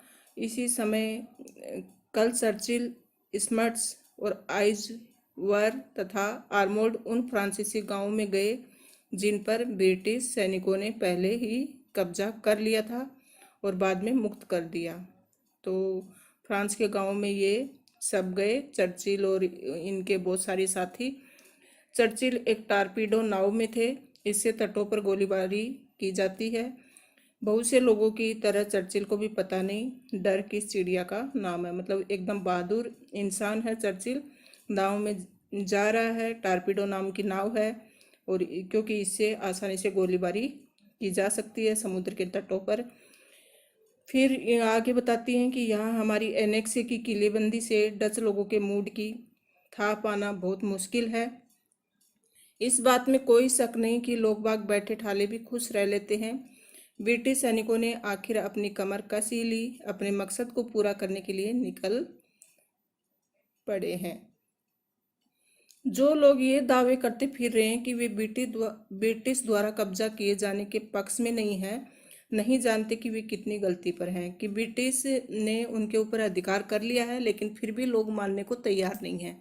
उनको लगता है कि ब्रिटिश का हमारे ऊपर कोई कब्जा नहीं है। उनके तर्क का कारण इतना पर है कि ब्रिटिश को लड़ते रहना चाहिए, संघर्ष करते रहना चाहिए और हॉलैंड को आज़ाद कराने के साथ साथ दूसरे भी जो ब्रिटिश करा सकता है, दूसरे लोगों को भी आज़ाद कराना चाहिए। और इसके बावजूद उन्हें चाहिए कि वे सभी कब्जे वाले देशों से हाथ जोड़कर माफ़ी मांगे, डच ईस्ट इंडिया को उसके सही हकदारों के हाथों में सौंपे और थके टूटे हारे और लूटे पीटे अपने देश ब्रिटेन में लौट जाएं। तो मूर्खों की कहीं कोई कमी नहीं, इसके बावजूद जैसा कि मैंने कहा कुछ एक समझदार डच लोगों की भी कमी नहीं। आगे बताती हैं कि अगर ब्रिटिश ने जर्मनी के साथ शांति संधि पर हस्ताक्षर कर लिए होते तो हॉलैंड और उसके पड़ोसी देशों का क्या हाल हुआ होता। उसका उसके पास ऐसा करने के बहुत मौके मौजूद थे। हॉलैंड जर्मनी बन चुका होता और तब ये ही होना ही समाप्ति का संकेत था, सब कुछ खत्म हो जाने का संकेत। तो ऐसे बहुत सारे डच लोग हैं जो ब्रिटिश को हिकारत की दृष्टि से देखते हैं, ब्रिटिश की खिल्ली उड़ाते हैं और उसके बुढ़ाते लॉर्डों की सरकार को ताने मारते हैं, उन्हें कायर कहते हैं। इनके बावजूद जर्मनों से नफरत करते हैं। एक अच्छा खासा सबक सिखाने के लायक है, उनकी जमकर मरम्मत की जानी चाहिए, तभी हमारे जंग लगे दिमाग खुलेंगे, उनमें जोश आएगा। तो यहाँ पर डच लोगों की बुराई करते हुए कहती है कि वो ब्रिटिश लोगों की एकदम खिल्ली उड़ाते हैं, उनकी सरकार को बुढ़ाते लाडो की सरकार बोलते हैं और उनको कायर समझते हैं। फिर आगे बताती हैं कि मेरे दिमाग में हर समय इच्छाएं, विचार और आरोप और डांट फटकार ही चक्कर लगाते रहते हैं। मैं इतनी घमंडी नहीं हूँ जितना कि लोग मुझे समझते हैं। मैं किसी और की तुलना में अपनी कमजोरियों और खामियों को बेहतर तरीके से जानती हूँ। मैं जानती हूँ कि मेरे अंदर क्या कमी है, लेकिन लोग मुझे घमंडी समझते हैं। लेकिन एक फर्क है, मैं जानती हूँ कि मैं खुद को बदलना चाहती हूँ, बदलूंगी, काफ़ी हद तक बदल चुकी हूँ। तो एन बताते हैं कि मैं अपने आप को बदलना चाहती हूँ, इसलिए हमेशा अलग अलग मेरी विचारधाराएं बदलती रहती हूँ और इसको लोग घमंडी समझते हैं। तब ऐसा क्यों है? मैं अपने आप से ये सवाल पूछती हूँ कि लोग मुझे अभी भी इतना नाक घुसेड़ू और अपने आप को 30 मार खा समझने वाली क्यों मानते हैं? क्या मैं वाकई अक्खड़ हूँ? क्या मैं अकेली ही अकड़ूं, बाकी सब नहीं है? ये सब वाहियात लगता है, मतलब मेरे को शर्म आती है, ये सब गलत बातें लगती है। लेकिन मैं ऊपर लिखा ये आखिरी वाक्य काटने वाली नहीं। ये वाक्य इतना मूर्खतापूर्ण नहीं है जितना लगता है। मुझ पर हमेशा आरोपों की बौछार होती रहती है। मिसेज वांदान और डसेल उनके बारे में सबको पता है कि वे कितने जड़ बुद्धि हैं। तो मतलब मिसेज वांदान को और मिस्टर डसेल को वो एकदम मूर्ख समझती हैं कि उनके पास दिमाग ही नहीं है। मूर्ख जिसके आगे कोई विशेषण लगाने की जरूरत ही नहीं। मूर्ख लोग आमतौर पर इस बात को सहन नहीं कर पाते कि कोई उनसे बेहतर काम करके सिखाए। तो इसके लिए मिसेज वांदान और डसेल को मूर्खाधिराज बोलती है कि मूर्खों के भी राजा हैं वो, तो है ना। तो इस तरह उनको तो उनकी मम्मी के बारे में बताती हैं। और मिसेज वांदान तो मुझे इसलिए मूर्ख समझती है क्योंकि मैं उनकी जितनी बीमारियों की शिकार नहीं हूँ। वे मुझे अक्खड़ समझती हैं क्योंकि वे मुझसे भी ज़्यादा अक्खड़ हैं। और वे समझती है कि मेरी पोशाकें छोटी पड़ गई हैं क्योंकि उनकी पोशाकें और ज़्यादा छोटी पड़ गई हैं। वे समझती हैं कि मैं अपने आप को कुछ ज़्यादा ही 30 मार खा समझती हूँ क्योंकि उन विषयों पर मुझसे भी ज़्यादा 2 गुना बोलती हैं। तो वो मेरे से ज़्यादा हैं, इसके लिए मुझे वैसा समझती हैं। खुद ऐसी हैं, इसके लिए मुझे वैसा समझती हैं। लेकिन मेरी प्रिय कहावत है, जहाँ आग होगी धुआं भी वहीं होगा। मुझे ये मानने में रत्ती भर भी संकोच नहीं कि मैं सब कुछ जानती हूँ। आगे बताती हैं कि मेरे व्यक्तित्व के साथ सबसे मुश्किल बात यह है कि मैं किसी भी और व्यक्ति की तुलना में अपने आप को सबसे धिक्कारती हूँ। यदि माँ अपनी सलाहें देना शुरू कर देती है तो उनके उपदेश की पोटली इतनी भारी होती है कि मुझे डर लगने लगता है कैसे होगी इससे मुक्ति, कि माँ की सलाहों का तो कोई पारावार ही नहीं। वो तो इतनी भारी होती हैं कि उनकी पोटली कभी बंद ही नहीं होती। फिर आगे बताती हैं, जब तक एन का वही पुराना रूप सामने नहीं आ जाता मुझे कोई नहीं समझता। तो मुझे समझने वाला कोई नहीं, मेरी माँ भी मुझे नहीं समझती है। सब मुझे 30 मार खा, घमंडी, मूर्ख, पता नहीं क्या क्या मानते हैं। आगे बताती हैं कि ये वाक्य मेरा हिस्सा है, बेशक लगे कि ऐसा नहीं होगा, फिर भी इसमें थोड़े से सच का अंश है। कई बार तो मैं अपने आप को प्रताड़ित करते हुए इतने गहरे उतर जाती हूँ कि सांत्वना के 2 बोल सुनने के लिए तरस जाती हूँ कि कोई आए और मुझे इससे उबारे। तो मैं अपने आप को ही प्रताड़ित करती रहती हूँ, अपने आप को ही सजा देती रहती हूँ। और उस समय मुझे लगता है कि कोई आकर मुझे सांत्वना दे, मुझे संभाले, लेकिन मुझे समझने वाला कोई भी नहीं है। मुझे पता है तुम पीटर के बारे में सोचकर हैरान हो रही हो। नहीं क्या किट्टी, मैं मानती हूँ ये सच है कि पीटर मुझे बहुत प्यार करता है। गर्लफ्रेंड की तरह नहीं बल्कि एक दोस्त की तरह। उनका स्नेह दिन प्रतिदिन बढ़ता ही जा रहा है, लेकिन कई बार कोई रहस्यमयी ताकत हम दोनों की पीछे से खींचती है। मैं नहीं जानती कि वह कौन सी शक्ति है कि हम दोनों का जुड़ाव किसी भी तरह से है, लेकिन पीटर मुझे एक दोस्त मानते, एक गर्लफ्रेंड नहीं। कई बार मैं सोचती हूँ मैं उसके पीछे जिस तरह प्रेम दीवानी हूँ उसे बढ़ा चढ़ाकर बता रही हूँ, लेकिन ये सच नहीं है। इसका कारण ये है कि अगर मैं उसके कमरे में 1-2 दिन के लिए न जाऊँ तो मेरी बुरी हालत हो जाती है। मैं उसके लिए तड़पने लगती हूँ। पीटर अच्छा और भला लड़का है, लेकिन उसने मुझे कई तरह से निराश किया है। धर्म के प्रति उसकी नफरत, खाने के बारे में उसका बातें करना, इस तरह की और कई बातें बिल्कुल भी पसंद नहीं करती मैं। तो वो मुझे बहुत पसंद है। मैं उसके लिए प्रेम दीवानी बनी हुई हूँ, लेकिन वो सिर्फ मुझे दोस्त मानता है। और वो अच्छा इंसान है, लेकिन कुछ बातें उसकी मुझे पसंद नहीं आती। जैसे वो धर्म के प्रति नफरत रखता है, खाने के बारे में भी कुछ बातें करता है, तो ये आदतें मुझे उसकी पसंद नहीं है। फिर बताती है कि हमने वायदा किया कि हम कभी झगड़ेंगे नहीं, हम उस पर हमेशा टिके रहेंगे। पीटर शांति प्रिय, सहनशील और बेहद सहज आत्मीय व्यक्ति है। वह मुझे कई ऐसी बातें भी कह लेता है जिन्हें कहने की वह अपनी मम्मी को भी इजाज़त नहीं देता। तो इस तरह से पीटर के बारे में वह बताती है। फिर बताती है, पीटर और मैंने दोनों ने चिंतनशील बरस एनेक्सी में ही बिताए हैं। हम अक्सर भविष्य, वर्तमान और अतीत की बातें करते हैं, लेकिन जैसा मैं तुम्हें बता चुकी हूँ, मैं असली चीज़ की कमी महसूस करती हूँ और जानती हूँ वह मौजूद है।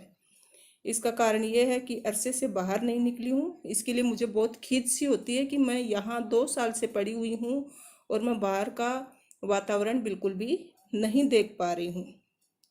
मुझे पक्षियों की आवाज़ सुनना, नीला आसमान, पक्षियों की चहचहाने की आवाज़, चांदनी और खिलती कलियाँ, इन चीज़ों ने मुझे कभी भी अपने जादू से बांधा न होता।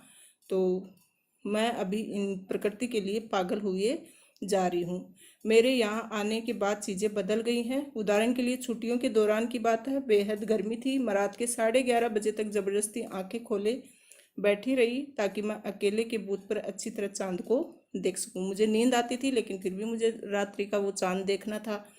तो इस तरह की ये सब आदतें अब बदल चुकी हैं। अब मुझे कुछ भी दिखाई नहीं देता।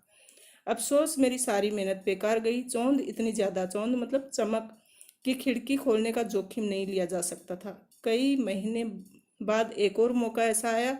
उस रात मैं ऊपर वाली मंजिल पर थी, खिड़की खुली हुई थी। जब तक खिड़की बंद करने का वक्त नहीं हो गया मैं वहीं बैठी रही। और वो बताती हैं कि किस तरह के मेरे दिन थे और अब मैं पूरी तरह से बदल चुकी हूँ। फिर वो बताती हैं कि उस शाम के बाद प्रकृति से साक्षात्कार करने की मेरी चाह लगातार बढ़ती गई। तब मुझे चोर, उचक्के, मोटे काले चूहे, पुलिस के छापे का भी डर नहीं था। मैं अकेले ही नीचे चली गई थी, रसोई तथा प्राइवेट ऑफिस की खिड़की से प्रकृति के नज़ारे देखती थी। तो यहाँ मतलब प्रकृति से कितना इसको एन फ्रैंक को लगाव था वो बताया गया है। फिर बताती हैं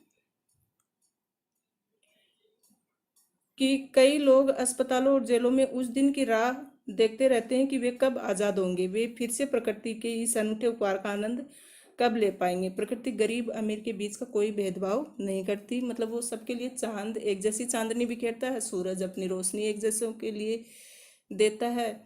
तो प्रकृति की हवा, पानी, जलवायु सबके लिए समान है। वह अमीर और गरीब का भेदभाव नहीं रखती है। ये मेरी कल्पना मात्र नहीं, आसमान, बादलों, चांद और तारों की तरफ देखना मुझे शांति और आशा की भावना से सरोबार कर देता है। फिर आगे बताती हैं कि कई प्रश्नों में से एक प्रश्न जो मुझे अक्सर परेशान करता है और अभी भी समझा जाता है, वह ये कह देना बहुत ही आसान है कि ये गलत है, लेकिन मेरे लिए इतना भी काफ़ी नहीं। मैं इस विराट अन्याय के कारण जानना चाहती हूँ। संभवतः पुरुषों ने औरतों पर शुरू से ही इस आधार पर शासन करना शुरू किया कि वे उनकी तुलना में शारीरिक रूप से ज़्यादा सक्षम है। तो पुरुषों का महत्व है इस बात को लेकर ज़्यादा रहा कि औरतें कमज़ोर हैं और पुरुष शारीरिक रूप से मजबूत है। पुरुष ही कमा कर लाता है, बच्चे पालता पोसता है और जो मन में आए करता है। लेकिन हाल में स्थिति बदली है। औरतें अब तक इन सबको सहती चली आ रही हैं, जो कि बेवकूफ़ी थी। क्योंकि इस प्रथा को जितना अधिक जारी रखा गया, ये उतनी ही गहराई से अपनी जड़ें जमाती चली गई। तो ये यहाँ पर औरतों के प्रति संवेदनशीलता पर प्रकाश डालती हैं और बताती हैं कि औरतों को जागरूक होना चाहिए। अभी तक जो स्थिति थी कि पुरुष प्रधान ही समाज रहा है, पुरुष ही कमा कर लाते हैं, बच्चों को पालते हैं, ये अब कहीं ना कहीं बदलता हुआ दृश्य नजर आ रहा है समाज में। अब ऐसा नहीं रहा है। इस प्रथा को अभी ज़्यादा दिन नहीं टिकना चाहिए। फिर वो बताती हैं कि सौभाग्य से शिक्षा, काम तथा प्रगति ने औरतों की आंखें खोली हैं। कई देशों में तो उन्हें बराबरी का हक दिया जाने लगा। कई लोगों ने, कई औरतों ने और कुछ एक पुरुषों ने भी अब इस बात को महसूस किया है कि इतने लंबे अरसे तक इस तरह की वाहियात स्थिति को झेलते जाना गलत था। तो बहुत सारे देशों ने समान अधिकार औरतों को दिए हैं और आगे आगे शिक्षा प्राप्त कर औरतें हर क्षेत्र में आगे बढ़ रही हैं। तो ये स्थिति, आधुनिक महिलाएं पूरी तरह स्वतंत्रता का हक चाहती हैं और वो दिन दूर नहीं है कि महिलाएं एक दिन पूरी तरह स्वतंत्र हो जाएंगी। तो बताती हैं कि महिलाओं का पूरा सम्मान किया जाना चाहिए। महिलाओं के अधिकार के लिए एन फ्रैंक 13 साल की होते हुए भी इतनी जागरूक थी। आमतौर पर देखा जाए तो पूरी दुनिया में पुरुष वर्ग को समान मिलता है, तो महिलाओं ने ही क्या कसूर किया है कि वे इससे वंचित रहें, उन्हें अपने हिस्से का सम्मान नहीं मिले। सैनिकों और युद्धों के वीरों का सम्मान किया जाता है, उन्हें अलंकृत किया जाता है, उन्हें अमर बना डालने का कोई शौर्य प्रदान किया जाता है, शहीदों को पूजा भी जाता है। लेकिन कितने लोग ऐसे हैं जो औरतों को भी सैनिक का दर्जा देते हैं। तो औरतों को भी सैनिक के समान अलंकृत किया जाना चाहिए, उन्हें भी वीरता का पुरस्कार मिलना चाहिए, क्योंकि औरतें ही हैं जिनसे ये संसार आगे बढ़ता है और औरतों से ही समाज बना है। मौत के खिलाफ मनुष्य नाम की किताब में मैंने पढ़ा था कि आमतौर पर युद्ध में लड़ने वाले वीर को जितनी तकलीफ, पीड़ा, बीमारी और यंत्रणा से गुजरना पड़ता है, उससे कहीं अधिक तकलीफें औरत बच्चे को जन्म देते समय झेलती हैं। और इन सारी तकलीफों से गुजरने के बाद उसे पुरस्कार मिलता क्या है? कुछ नहीं, उसका शरीर बिगड़ जाता है, बच्चा भी बाद में जानने के बाद उसका साथ छोड़ देता है और उसे धकिया दिया जाता है, उसके बच्चे उसे छोड़कर चले जाते हैं, उसका सौंदर्य उससे विदा ले लेता है। तो औरत ही तो है जो मानव जाति की निरंतरता को बनाए रखने के लिए इतनी तकलीफों से गुजरती है। तो एक सैनिक को युद्ध में जितनी तकलीफ सैनिक पड़ती है, उससे भी ज़्यादा औरत को बच्चा पैदा करते समय वो पीड़ा सहन करनी पड़ती है। लेकिन बाद में उसको मिलता क्या है? कुछ नहीं, उसको तकिया दिया जाता है, उसका सौंदर्य उसका साथ छोड़ देता है, बच्चे भी बाद में उसको छोड़ देते हैं। तो इस तरह से वो बोलती है कि जैसे सैनिक को पुरस्कृत किया जाता है, वैसे महिलाओं को भी किया जाना चाहिए। मेरा ये कहने का मतलब कतई नहीं कि औरतों को बच्चे जन्ना बंद कर देना चाहिए। इसके विपरीत प्रकृति चाहती कि वे ऐसा करें, इस वजह से उन्हें ये काम करते रहना चाहिए। मैं जिस चीज़ की भर्त्सना मतलब आलोचना करती हूँ, वह हमारे मूल्यों की प्रथा और ऐसे व्यक्तियों की भर्त्सना करती हूँ जो ये बात मानने को तैयार ही नहीं होते कि समाज में औरतों खूबसूरत और सौंदर्यमयी औरतों का योगदान कितना महान और मुश्किल है। तो मैं इस बात को नकारना नहीं चाहती कि औरतें बच्चे पैदा करना ही बंद कर दें, बल्कि करना चाहिए। जबकि उन लोगों की आलोचना करती हूँ जो कि औरत को कुछ समझते ही नहीं, उनके महत्व और उनकी सौंदर्यता को कोई मूल्य ही नहीं देते। मैं उनकी आलोचना करना चाहती हूँ। तो इस तरह से एन का यहाँ पर औरतों के प्रति अधिकार, ऐसा स्वभाव दिखता है। मैं इस पुस्तक के लेखक श्री पॉल दे क्रूइफ जी से पूरी तरह सहमत हूँ जब वे कहते हैं कि पुरुषों को ये बात सीखनी चाहिए कि संसार के जिन हिस्सों को हम सभ्य कहते हैं, वहाँ जन्म अनिवार्य और टाला न जा सकने वाला काम नहीं रह गया है। आदमियों के लिए बात करना बहुत आसान होता है, उन्हें औरतें द्वारा झेली जाने वाली तकलीफों से कभी भी गुजरना नहीं पड़ेगा। तो वो बताती हैं कि ये पुस्तक में ये बात जो कही गई है कि औरतों का मुकाबला पुरुष कभी नहीं कर सकते, जो औरतें कर सकती हैं वो पुरुष नहीं कर सकते। तो इस बात को सबको समझ लेना चाहिए। फिर बताती हैं कि मेरा विश्वास है कि अगली सदी आने तक ये मान्यता बदल जाएगी कि बच्चे पैदा करना ही औरतों का काम नहीं है। औरतें ज़्यादा सम्मान और सराहना की हकदार बनेंगी। ये सब औरतें जो एक उफ भी किए बिना, लंबे चौड़े बखानों के बिना ये तकलीफ सहती हैं। तो अब उस समय की जो स्थिति थी वो इतनी खराब थी कि औरतें हर चीज़ सहन करती थी और कभी भी अपना दर्द किसी के सामने नहीं रखती थी। लेकिन एक दिन ऐसा आएगा कि औरतें अपने सम्मान के लिए लड़ेंगी और सिर्फ बच्चे पैदा करना ही उनका काम नहीं होगा, उनकी सराहना होगी, समाज में उनका नाम होगा। तुम्हारी एन एम फ्रैंक। इस तरह से इसका अनुवाद किया सूरज प्रकाश ने। आज हम चैप्टर नंबर 4 डायरी के पन्ने, इस पाठ के सभी महत्वपूर्ण प्रश्न उत्तरों पर चर्चा करेंगे और जो एग्ज़ाम की दृष्टि से महत्वपूर्ण है उन सभी प्रश्नों को यहाँ पर शामिल किया गया है। तो आपको ज़रूरत है इन सभी प्रश्नों को अच्छे से समझने की और इसके उत्तर अपने मन मस्तिष्क में एकदम से फीड करने की। चलिए शुरू करते हैं। सभी प्रश्नों के उत्तर आपको ध्यानपूर्वक देखने हैं, सुनने हैं।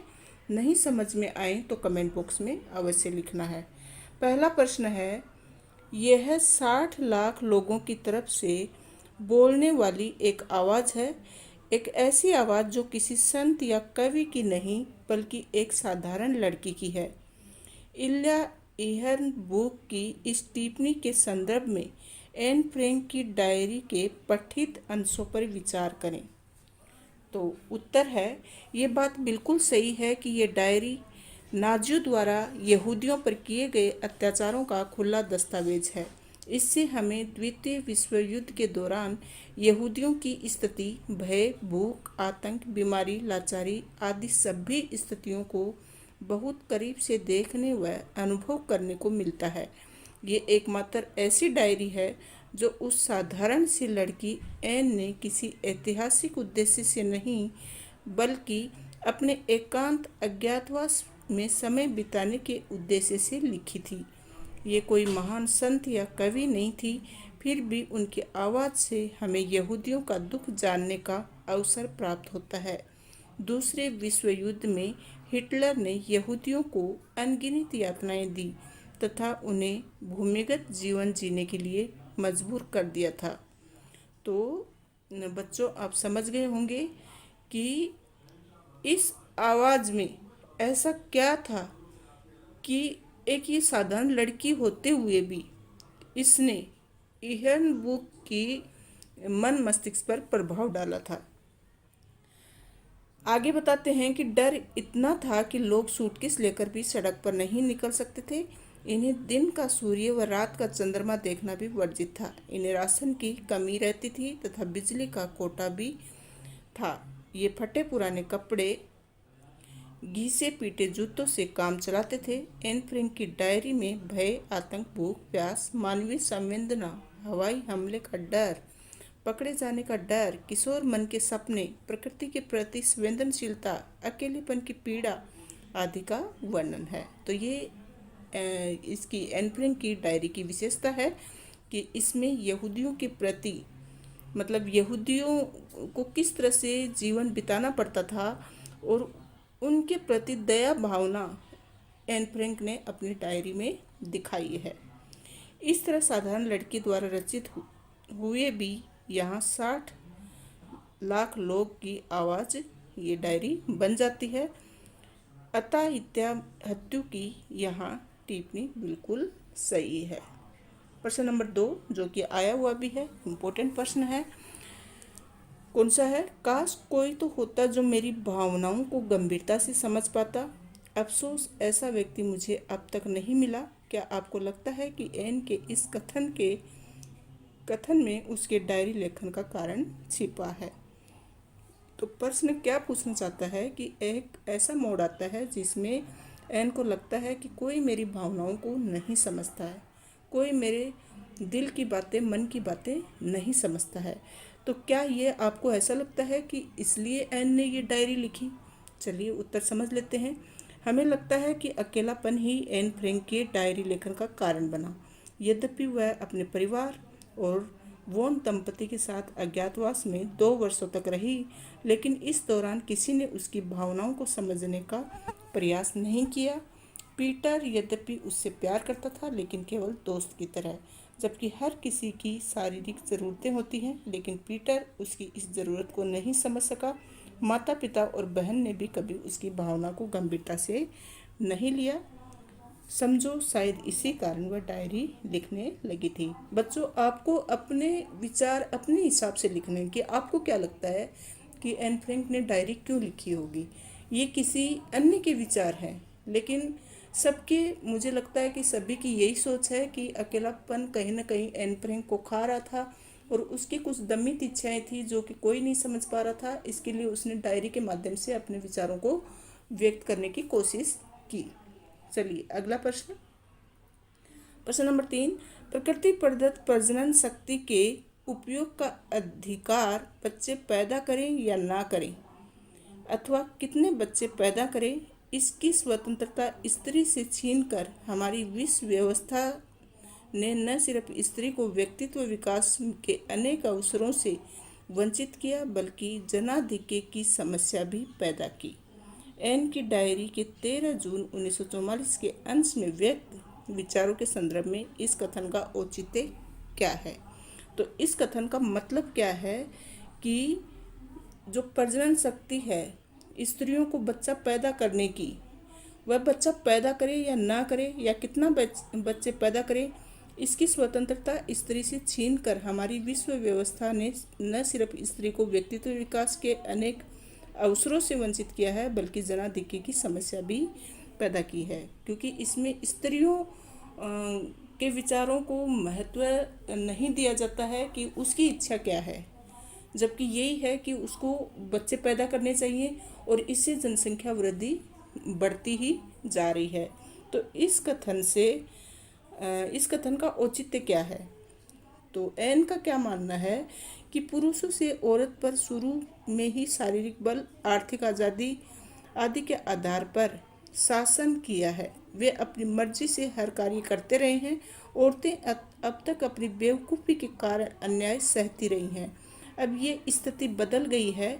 शिक्षा, काम और प्रगति ने औरतों को जागरूक बना दिया है।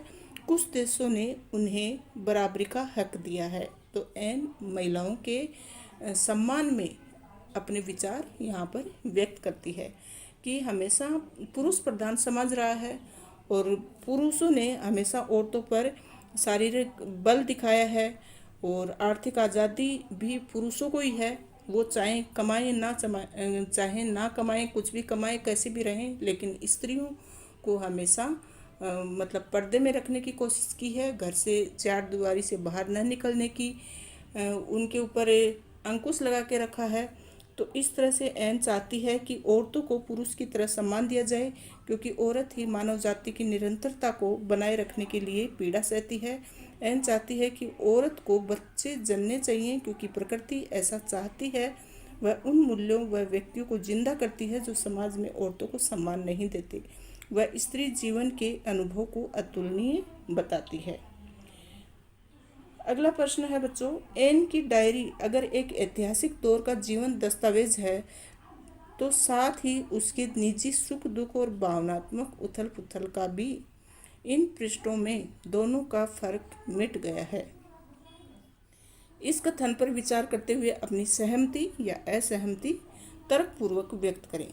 तो तर्क आपको क्या देना है? इस पर क्वेश्चन क्या पूछा है कि एन की डायरी अगर ऐतिहासिक है, एक ऐतिहासिक पेज है, तो साथ ही उसके निजी सुख दुख और भावनात्मक उथल पुथल का भी, उसमें उसकी भावनाओं का भी समावेश है।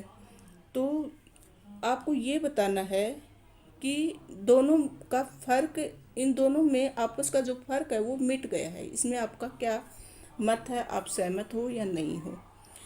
उत्तर है, एन ने जब डायरी लिखी वह बहुत ही कठिन दौर था। उस कठिन दौर में यहूदियों का जीवन बहुत कष्टदायी था। उस भयानक ऐतिहासिक दौर का जीवन दस्तावेज इस डायरी के द्वारा प्रस्तुत किया गया है। इसी डायरी में अपने अकेलेपन का चित्रण भी एन ने किया है।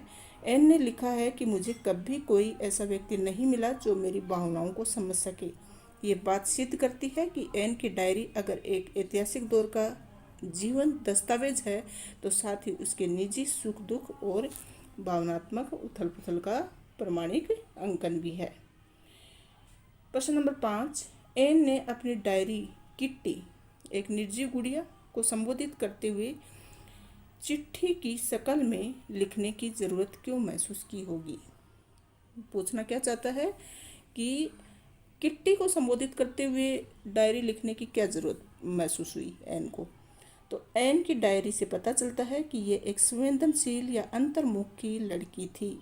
अज्ञातवास में 8 सदस्य रह रहे थे, जिनमें वह सबसे छोटी थी। वह 13 वर्ष की थी, अतः भावनाओं के वेग का सर्वाधिक होना स्वाभाविक है। हालांकि यहाँ पर उसकी भावनाओं को समझने वाला कोई नहीं है। वह कहती भी है, काश कोई तो होता जो मेरी भावनाओं को गंभीरता से समझ पाता। अफसोस ऐसा व्यक्ति अब तक नहीं मिला, इसलिए तलाश जारी रहेगी। एन खुद को औरों से बेहतर समझती है। पीटर से भी वह खुलकर बात नहीं करती है। वह अपनी प्रिय व एकांत सहयोगिनी गुड़िया से बात करती है तथा चिट्ठी के रूप में अपनी भावनाएं व्यक्त करती है।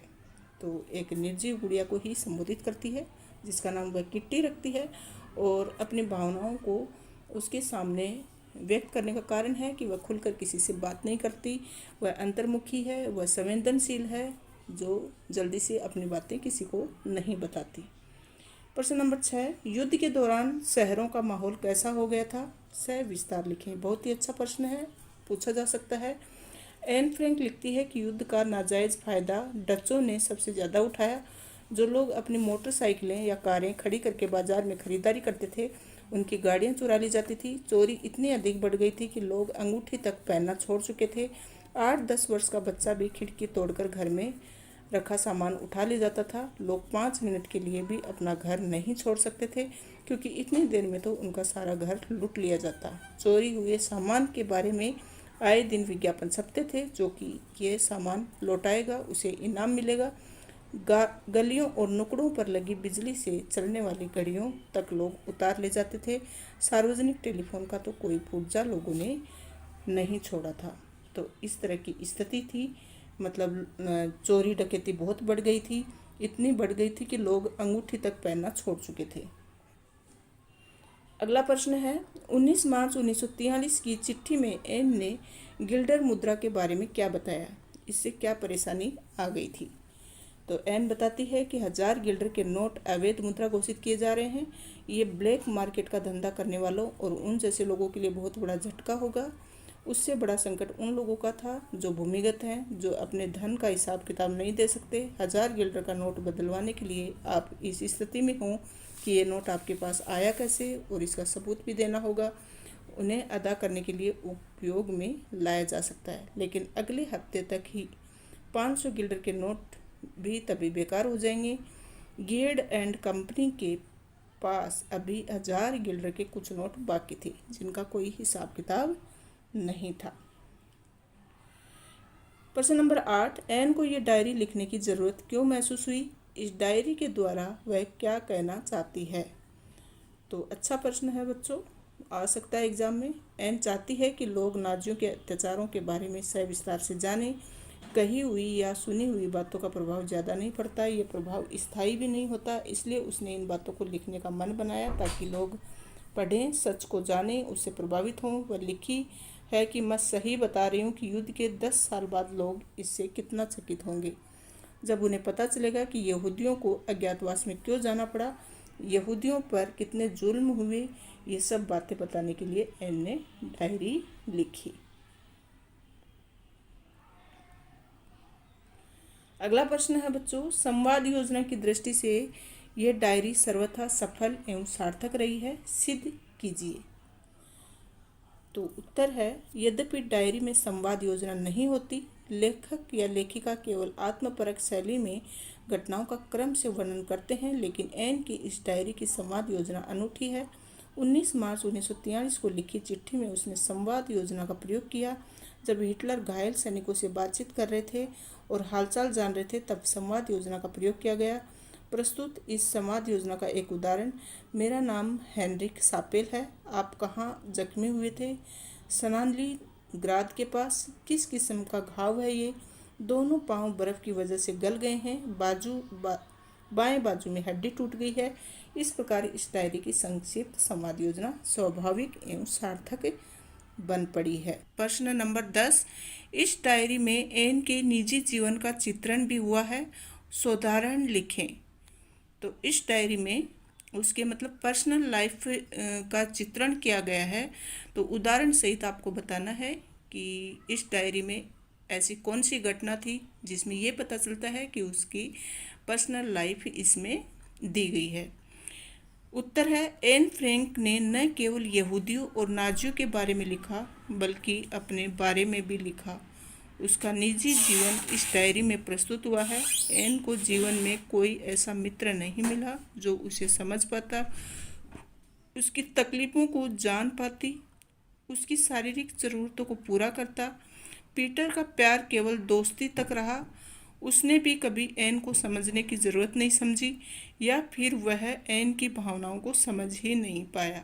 एक जवान लड़की अपनी इच्छाओं और अपेक्षाओं के साथ अकेली जीती रही, इसलिए उसने इस पीड़ा का वर्णन अपनी डायरी के कुछ पृष्ठों में किया है और कहा है कि काश कोई मेरी भावनाओं को जान पाता। तो बच्चों समझ गए होंगे कि इसमें उसके निजी जीवन का भी चित्रण हुआ है। डायरी का उद्देश्य सिर्फ ये नहीं था कि यहूदियों और नाजियों के बारे में ही उसको लिखना था।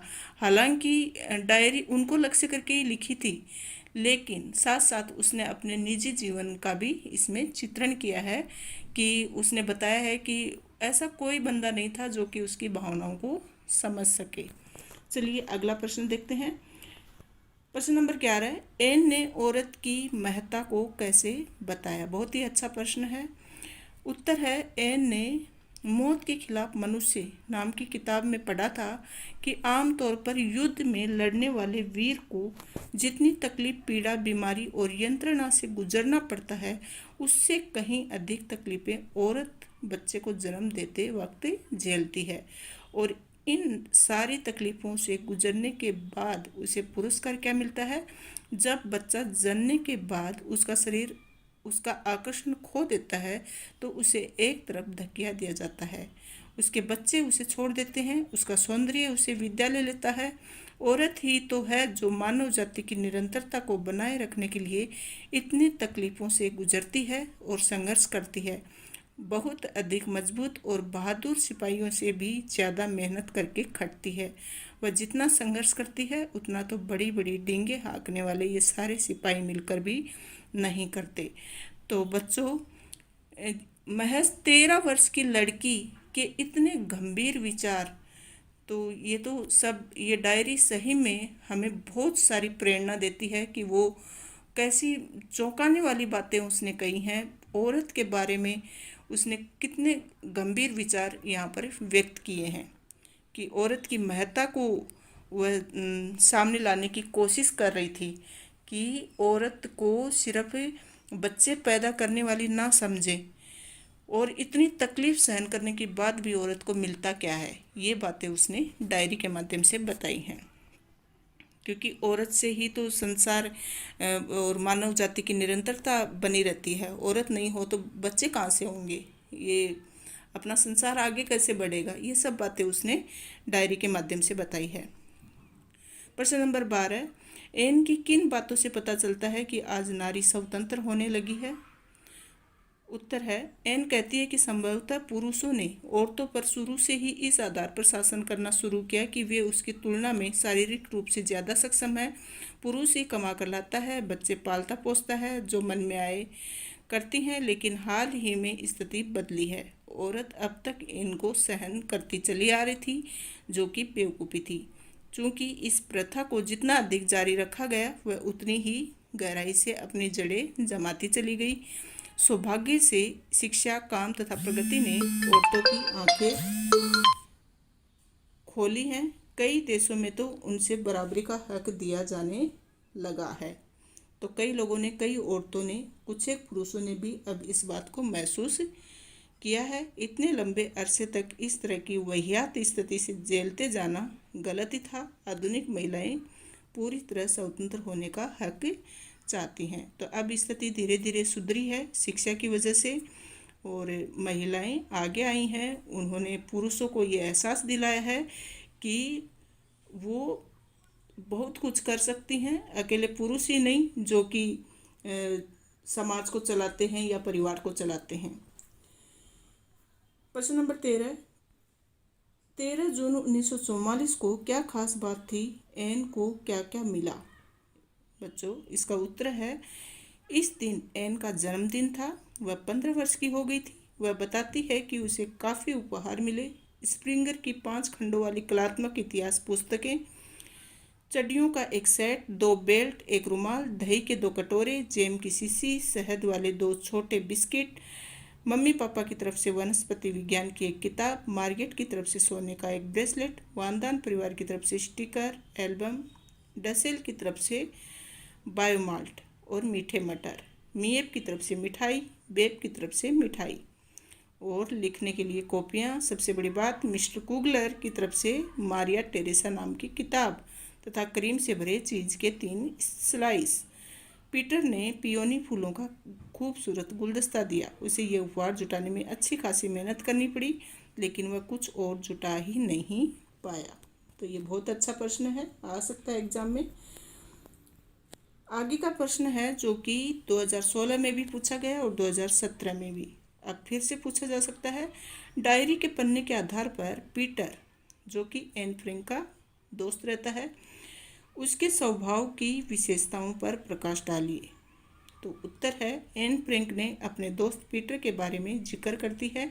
पीटर एन फ्रैंक को दोस्त की तरह स्नेह करता है। स्वयं एन फ्रैंक के शब्दों में उसका स्नेह दिन पर दिन बढ़ता ही जा रहा था। पीटर अच्छा व भला लड़का है। धर्म के प्रति नफरत, खाने के बारे में उससे बातें करना आदि उससे अलग बनाता है।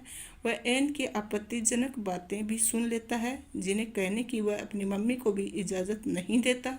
वह दृढ़ निश्चयी है, वह अपने ऊपर लगे आरोपों को बेबुनियाद साबित करने में लगा हुआ है, वह अंतर्मुखी है, वह अपने जीवन में किसी को हस्तक्षेप नहीं करने देता, वह शांति प्रिय है, सहनशील है, बेहद सहज आत्मी व्यक्ति है।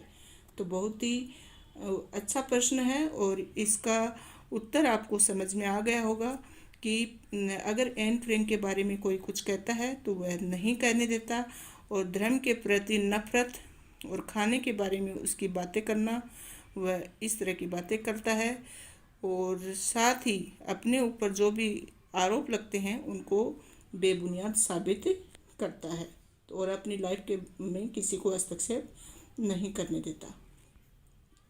प्रश्न नंबर 15, एन की डायरी उसकी निजी भावनात्मक उथल पुथल का दस्तावेज भी है। इस कथन की विवेचना कीजिए। जो कि हमने प्रश्न नंबर 10 में पढ़ा था वही उत्तर यहाँ पर है कि उसकी निजी जिंदगी के बारे में भी इसमें चर्चा हुई है। इस प्रश्न के माध्यम से हम समझेंगे। उत्तर है, एन फ्रैंक व उसका परिवार हिटलर की नक्सलवादी नीति का शिकार हुआ था। उन्हें 2 वर्ष तक गुप्त आवास में छुपे रहना पड़ा। जब वह गुप्त आवास के लिए गई तो उस समय उसकी आयु 13 वर्ष की थी। इतनी कम आयु में उन्हें जीवन के भयानक संकट से गुजरना पड़ा। उनके अस्तित्व पर भी संकट आ गया। एन की संवेदना का विकास छुपने से पहले ही हो चुका था। उनके भीतर अपने व्यक्तित्व की पहचान आदि की उथल पुथल पहले से ही चलती रहती थी। वह व्यक्तिगत जीवन, पारिवारिक जीवन और सामाजिक जीवन के विभिन्न पहलुओं को समझने का प्रयास करती थी। एन ने गुप्त आवास में जो 2 वर्ष बिताए वे दोनों वर्ष विश्व इतिहास में महत्वपूर्ण थे। हिटलर की नीतियों ने उसके जीवन को तहस नहस कर दिया, उनका विकास अवरुद्ध कर दिया। इसलिए उसने अपनी डायरी में युद्ध व राजनीति से जुड़ी बातें बताते हुए निजी जीवन के कष्टदायी क्षणों को भी व्यक्त किया। तो उसके निजी जीवन की जो भावनाएं थी वो सब इन नाजियों के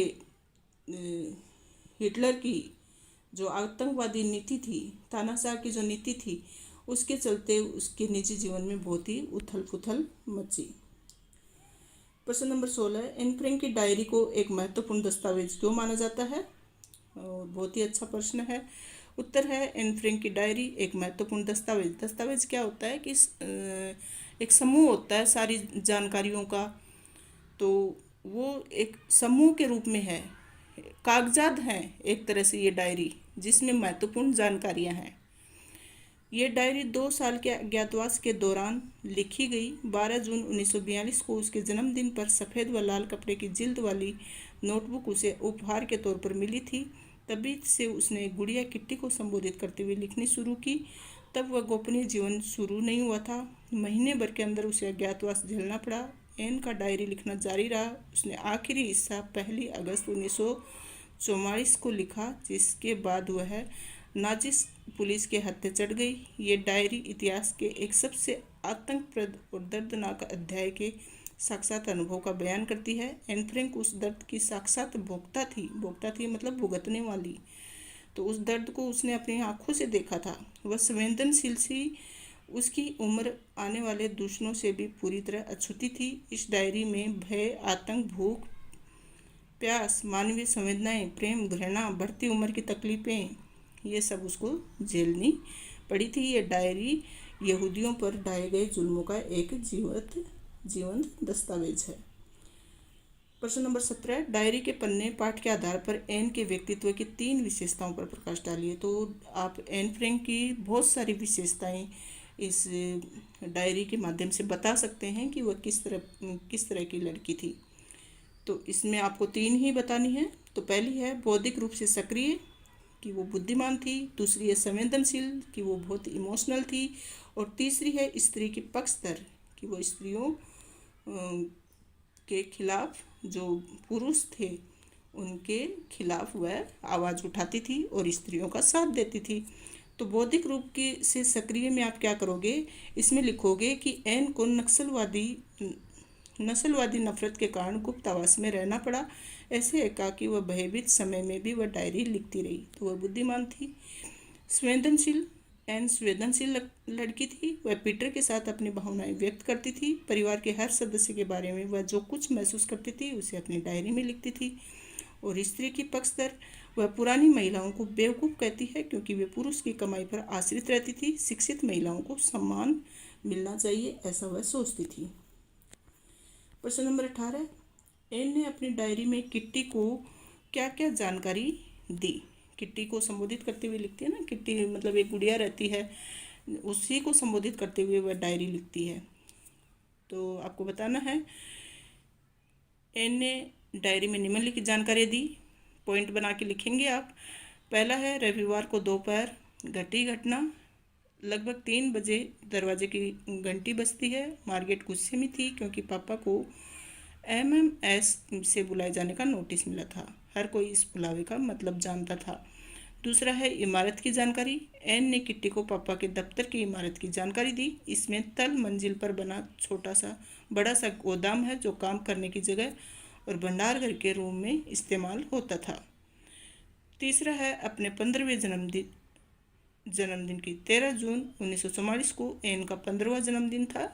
उसे काफ़ी उपहार मिले। इनमें से पुस्तकें, 2 बेल्ट, रुमाल, दही के कटोरे, जैम की शीशी, शहद वाले बिस्किट प्रमुख थे। तो ये सब वह अपनी डायरी में किट्टी को संबोधित करते ये जानकारी देती है।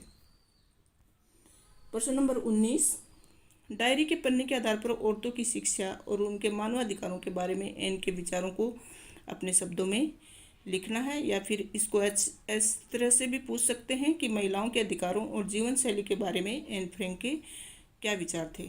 तो हम बार बार चर्चा कर चुके हैं कि वह महिलाओं की पक्षधर थी। वह जो पुरानी महिलाएं थी उनको बेवकूफ़ समझती थी, और फिर वह ये बताती हैं कि स्त्रियों की स्थिति को बहुत अन्याय कहती थी, और उनका मानना था कि शारीरिक क्षमताओं को बहाना बनाकर पुरुषों ने स्त्रियों को घर में बांध दिया है कि स्त्रियां तो कमज़ोर होती हैं, वह कमा नहीं सकती, वह बाहर कुछ काम नहीं कर सकती।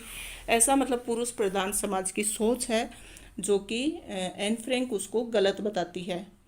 और वह बताती है कि स्त्रियां जो पीड़ा सहती हैं वो तो सब दुनिया की सबसे बड़ी पीड़ा होती है, जो कि एक महिला ही सह सकती है, और इस तकलीफ को भी झेलकर स्त्री मनुष्य जाति को जीवित रखे हुए है। तो इस तरह से वह अगली सदी की स्थिति बदलेगी ऐसा वह सोचती है, और बच्चा पैदा करने वाली स्थिति बदलकर औरतों को ज़्यादा सम्मान और सराहना प्राप्त होगी। उसके ये विचार परिवर्तनकारी हैं। तो इस तरह के विचार एन फ्रैंक के मन में आते हैं महिलाओं के लिए। बहुत ही अच्छा प्रश्न है, पूछा जा सकता है बच्चों, इसको बार बार समझना आपको। प्रश्न नंबर 20, एन फ्रैंक ने अपनी डायरी में नारी स्वतंत्रता की जो कल्पना की, आज उस स्थिति में कितना परिवर्तन आया। तो पहले की महिलाएं कैसे रहती थी और आज की महिलाएं कैसी हैं, वो तो आप भी अपने मस्तिष्क में कल्पना करके, चित्रण करके अच्छा सा उत्तर लिख सकते हैं इसका। फिर भी मैं आपको समझा देती हूँ कि एन नारी की खराब स्थिति के लिए पुरुषों को जिम्मेदार मानती है। उन्हें उचित सम्मान नहीं मिल रहा है। औरतों ने बच्चे उत्पन्न करने में जो कष्ट सहा है वह युद्ध में लड़ने वाले सैनिक से कम नहीं है। औरतों को उनके हिस्से का सम्मान मिलना चाहिए। एन औरतों को बच्चे जनने बंद करने के लिए नहीं कहती है, क्योंकि प्रकृति औरतों से ये कार्य करवाना चाहती है। वह समाज में खूबसूरत व सौंदर्यमयी औरतों के योगदान को बहुत महान मानती है। आज समय बदल चुका है, पूरी दुनिया में शिक्षा का प्रसार बढ़ा है। ग्रामीण स्त्रियों की स्थिति में कोई बड़ा बदलाव नहीं आया, परंतु शिक्षित व शहरी महिलाओं की स्थिति में बेहतर सुधार हुआ है। उन्हें घर, परिवार, समाज, राष्ट्र हर जगह सम्मान मिल रहा है। अब बच्चे पैदा करने का अधिकार नारी के विवेक पर है। वह चाहे तो बच्चे पैदा करें, कम करें, ज़्यादा करें, लेकिन वो सब उनकी इच्छा पर निर्भर होता है। आज महिलाएं नौकरी करने लगी हैं, परिवार संभालने के साथ साथ बाहर की दुनिया को भी वो देखने लगी हैं। तो इस तरह से उनका बौद्धिक विकास हुआ है, उनका मानसिक विकास हुआ है, उनको समाज में सम्मान मिला है। तो आज स्थिति बहुत बदल चुकी है। तो एन की डायरी में वर्णित स्त्री की दशा की तुलना में भारतीय नारी की स्थिति बहुत अच्छी है। भारतीय नारी जीवन के संदर्भ में उन जीवन मूल्यों का उल्लेख कीजिए जो हमें सहज ही प्राप्त होते हैं। उत्तर है, समाज में भारतीय नारी से हमेशा त्याग व ममता की अपेक्षा की जाती है। वह अपने जीवन की सुंदरता के बलि चढ़ाकर बच्चों को जन्म देती है। प्रसव पीड़ा किसी सैनिक पीड़ा से अधिक होती है, इसके बावजूद उसे सम्मान नहीं मिलता। पुरुषों ने शारीरिक बल के आधार पर स्त्री को कमजोर माना है तथा उस पर शासन किया है। वे आय के स्रोतों पर नियंत्रण रखते हैं तथा स्त्रियों का कार्य बच्चे पैदा करके उन्हें पाल पोस कर बड़ा करना है। इससे स्त्री का अपमान व्यक्तित्व दबा रह जाता है। बच्चे पैदा करने का निर्णय का अधिकार भी पुरुष का होता है। पुरुष ने अपने हितों की रक्षा की आड़ में स्त्री का शोषण किया है। बहुत ही अच्छा प्रश्न है, और फिर से पूछा जा सकता है। बच्चों, अंतिम जो प्रश्न है वह है, डायरी के पन्ने युवा लेखिका एन फ्रैंक ने अपनी डायरी में किस प्रकार द्वितीय विश्व युद्ध में यहूदियों के उत्पीड़न को झेला। तो इसका उत्तर है कि एन फ्रैंक की डायरी एक ऐतिहासिक दस्तावेज है, मतलब एक कागजों का समूह है जिसमें यहूदी और नाजी यहूदियों पर जो नाजियों के अत्याचार हुए थे उसका वर्णन है। ये डायरी व्यक्तित्व जीवन के अनुभवों का बयान करती है।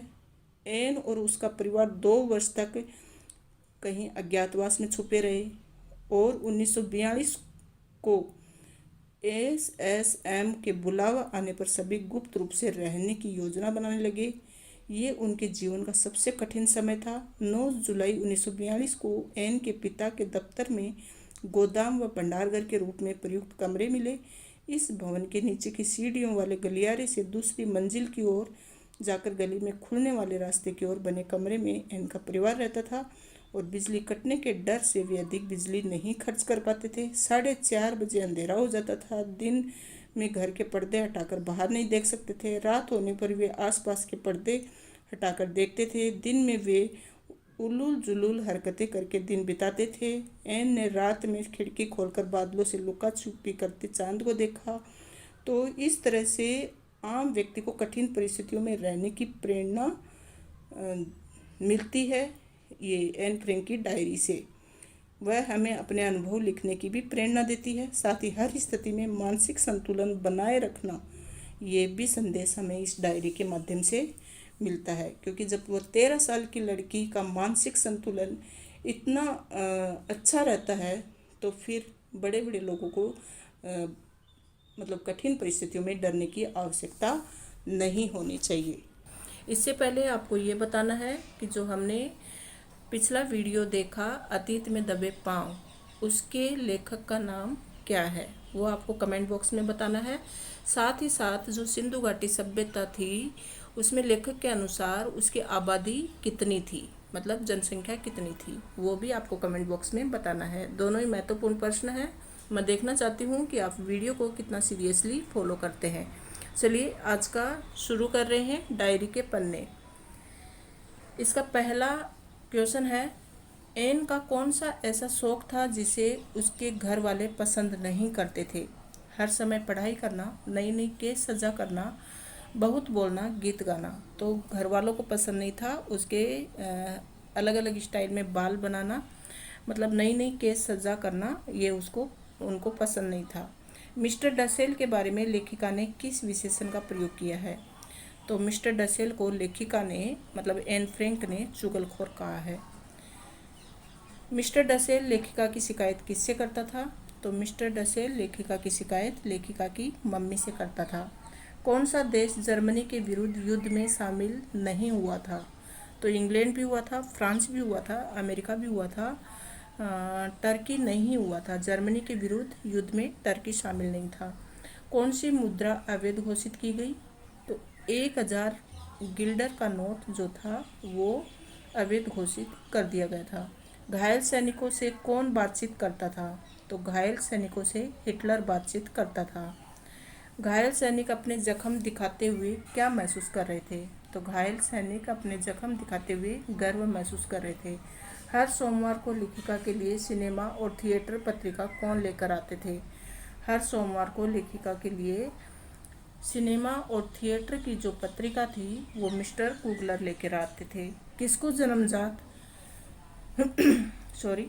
जन्मजात बहादुर कहा गया है। हिटलर को, चर्चिल को, विल्सन को, मिस्टर वानदान को। तो चर्चिल को जन्मजात बहादुर कहा गया है। एन किन को मूर्ख समझती है। मिसेज वानदान और मिस्टर डसेल को। मिस्टर वानदान और मिसेज वानदान को, मिस्टर डसेल और मिसेज डसेल को, मार्गोट को या मिसेज वानदान को। तो एन जो मूर्ख समझती है वो है मिसेज वांदान और मिस्टर डसेल को। एन किसको शांतिदायिनी और आशादायिनी मानती है? तो एन प्रकृति को शांतिदायिनी और आशादायिनी मानती है। युद्ध के समय ब्लैक मार्केट में जूते का नया थैला कितने का मिलता था? तो युद्ध के समय ब्लैक मार्केट में जूते का जो तला था वो 7.50 गिल्डर का मिलता था। मिस्टर डसेल किस कारण से लेखिका से खफा था, मतलब नाराज था? तो मिस्टर डसेल जो है वो नाराज था तकिया उठाने के कारण। 13 जून 1944 को एन कितने वर्ष की हो गई थी? तो 13 जून 1944 को एन 15 वर्ष की हो गई थी। जन्मदिन पर एन को क्या मिले थे? जन्मदिन पर एन को बहुत सारे उपहार मिले थे। एन ने पीटर को किस प्रकार का व्यक्ति कहा? एन ने पीटर को घुनना व्यक्ति माना है। एन फ्रैंक ने डायरी का आरंभ किस तिथि से किया? अच्छा प्रश्न है। तो एन फ्रैंक ने डायरी का आरंभ 8 जुलाई 1942 को किया था। एन फ्रैंक की बड़ी बहन का नाम क्या था? एन फ्रैंक की बड़ी बहन का नाम मार्गोट था। एन फ्रैंक के पापा को किसके बुलावे का नोटिस मिला था? एन फ्रैंक के पापा को एसएसएस से नोटिस मिला था, एएसएस से। मिस्टर वांदान एन फ्रैंक के पापा का क्या लगता था? तो वो बिजनेस पार्टनर था। एएसएस के बुलावे का क्या मतलब था? एएसएस के बुलावे का मतलब था यातना शिविर में जाना। अच्छा प्रश्न है, आपको ध्यान में रखना है। एन फ्रैंक किस धर्म से संबंधित थी? तो एन फ्रैंक यहूदी धर्म से संबंधित थी। एएसएस का बुलावा किसके लिए आया था? एएसएस का बुलावा मार्गोट के लिए आया था। एन फ्रैंक के परिवार ने बुलावे के कारण क्या फैसला लिया? तो एन फ्रैंक के परिवार ने बुलावे के कारण अज्ञातवास में जाने का फैसला लिया। अज्ञातवास क्या होता है बच्चों? जहाँ ऐसी जगह जो किसी को भी उसके बारे में पता नहीं हो। तो अज्ञातवास में जाने के लिए एन फ्रैंक के परिवार की किसने सहायता की? तो अज्ञातवास में जाने के लिए एन फ्रैंक के परिवार की मीएफ ने सहायता की। मीएफ कब से एन फ्रैंक के पापा की कंपनी में काम कर रही थी? मीएफ सन 1933 से एन फ्रैंक के पापा की कंपनी में काम कर रही थी। एन फ्रैंक ने अपनी बिल्ली को कहाँ पर छोड़ा? एन फ्रैंक ने अपनी बिल्ली को पड़ोसियों के पास छोड़ा। एन फ्रैंक के परिवार ने पहले कब अज्ञातवास में जाने का फैसला लिया था? पहले 16 जुलाई को उनके परिवार ने वहाँ जाने का फैसला लिया था। एन फ्रैंक का परिवार कहाँ पर छिप कर रहा? तो एन फ्रैंक का परिवार पापा के ऑफिस की इमारत में छिप कर रहा। एन के परिवार ने कितना वक्त छिप कर गुजारा? तो एन के परिवार ने 2 वर्ष छिप कर गुजारा। ये भी बहुत इम्पोर्टेंट प्रश्न है, आपको ये भी याद रखना है कि 2 वर्ष तक वो अज्ञातवास में रहे थे। मार्गोट की कितनी आयु थी? मार्गोट की आयु थी 16 वर्ष। मिस्टर वांदान किस धर्म के थे? मिस्टर वांदान यहूदी धर्म के थे। एन के परिवार की पालतू बिल्ली का नाम क्या था? तो एन के परिवार की जो बिल्ली थी उसका नाम था मुतरजे। यहूदी बाहर निकलते समय कैसा सितारा पहनते थे? तो पीला सितारा पहनते थे। अगला प्रश्न है बच्चों, एन के घर वालों ने खिड़कियों को किससे ढक रखा था? तो एन के घर वालों ने खिड़कियों को ब्लैकआउट वाले पर्दे से ढक रखा था। एन को किसका लंबा उपदेश सुनना पड़ता था? एन को अपनी माँ का लंबा उपदेश सुनना पड़ता था। Thank you so much.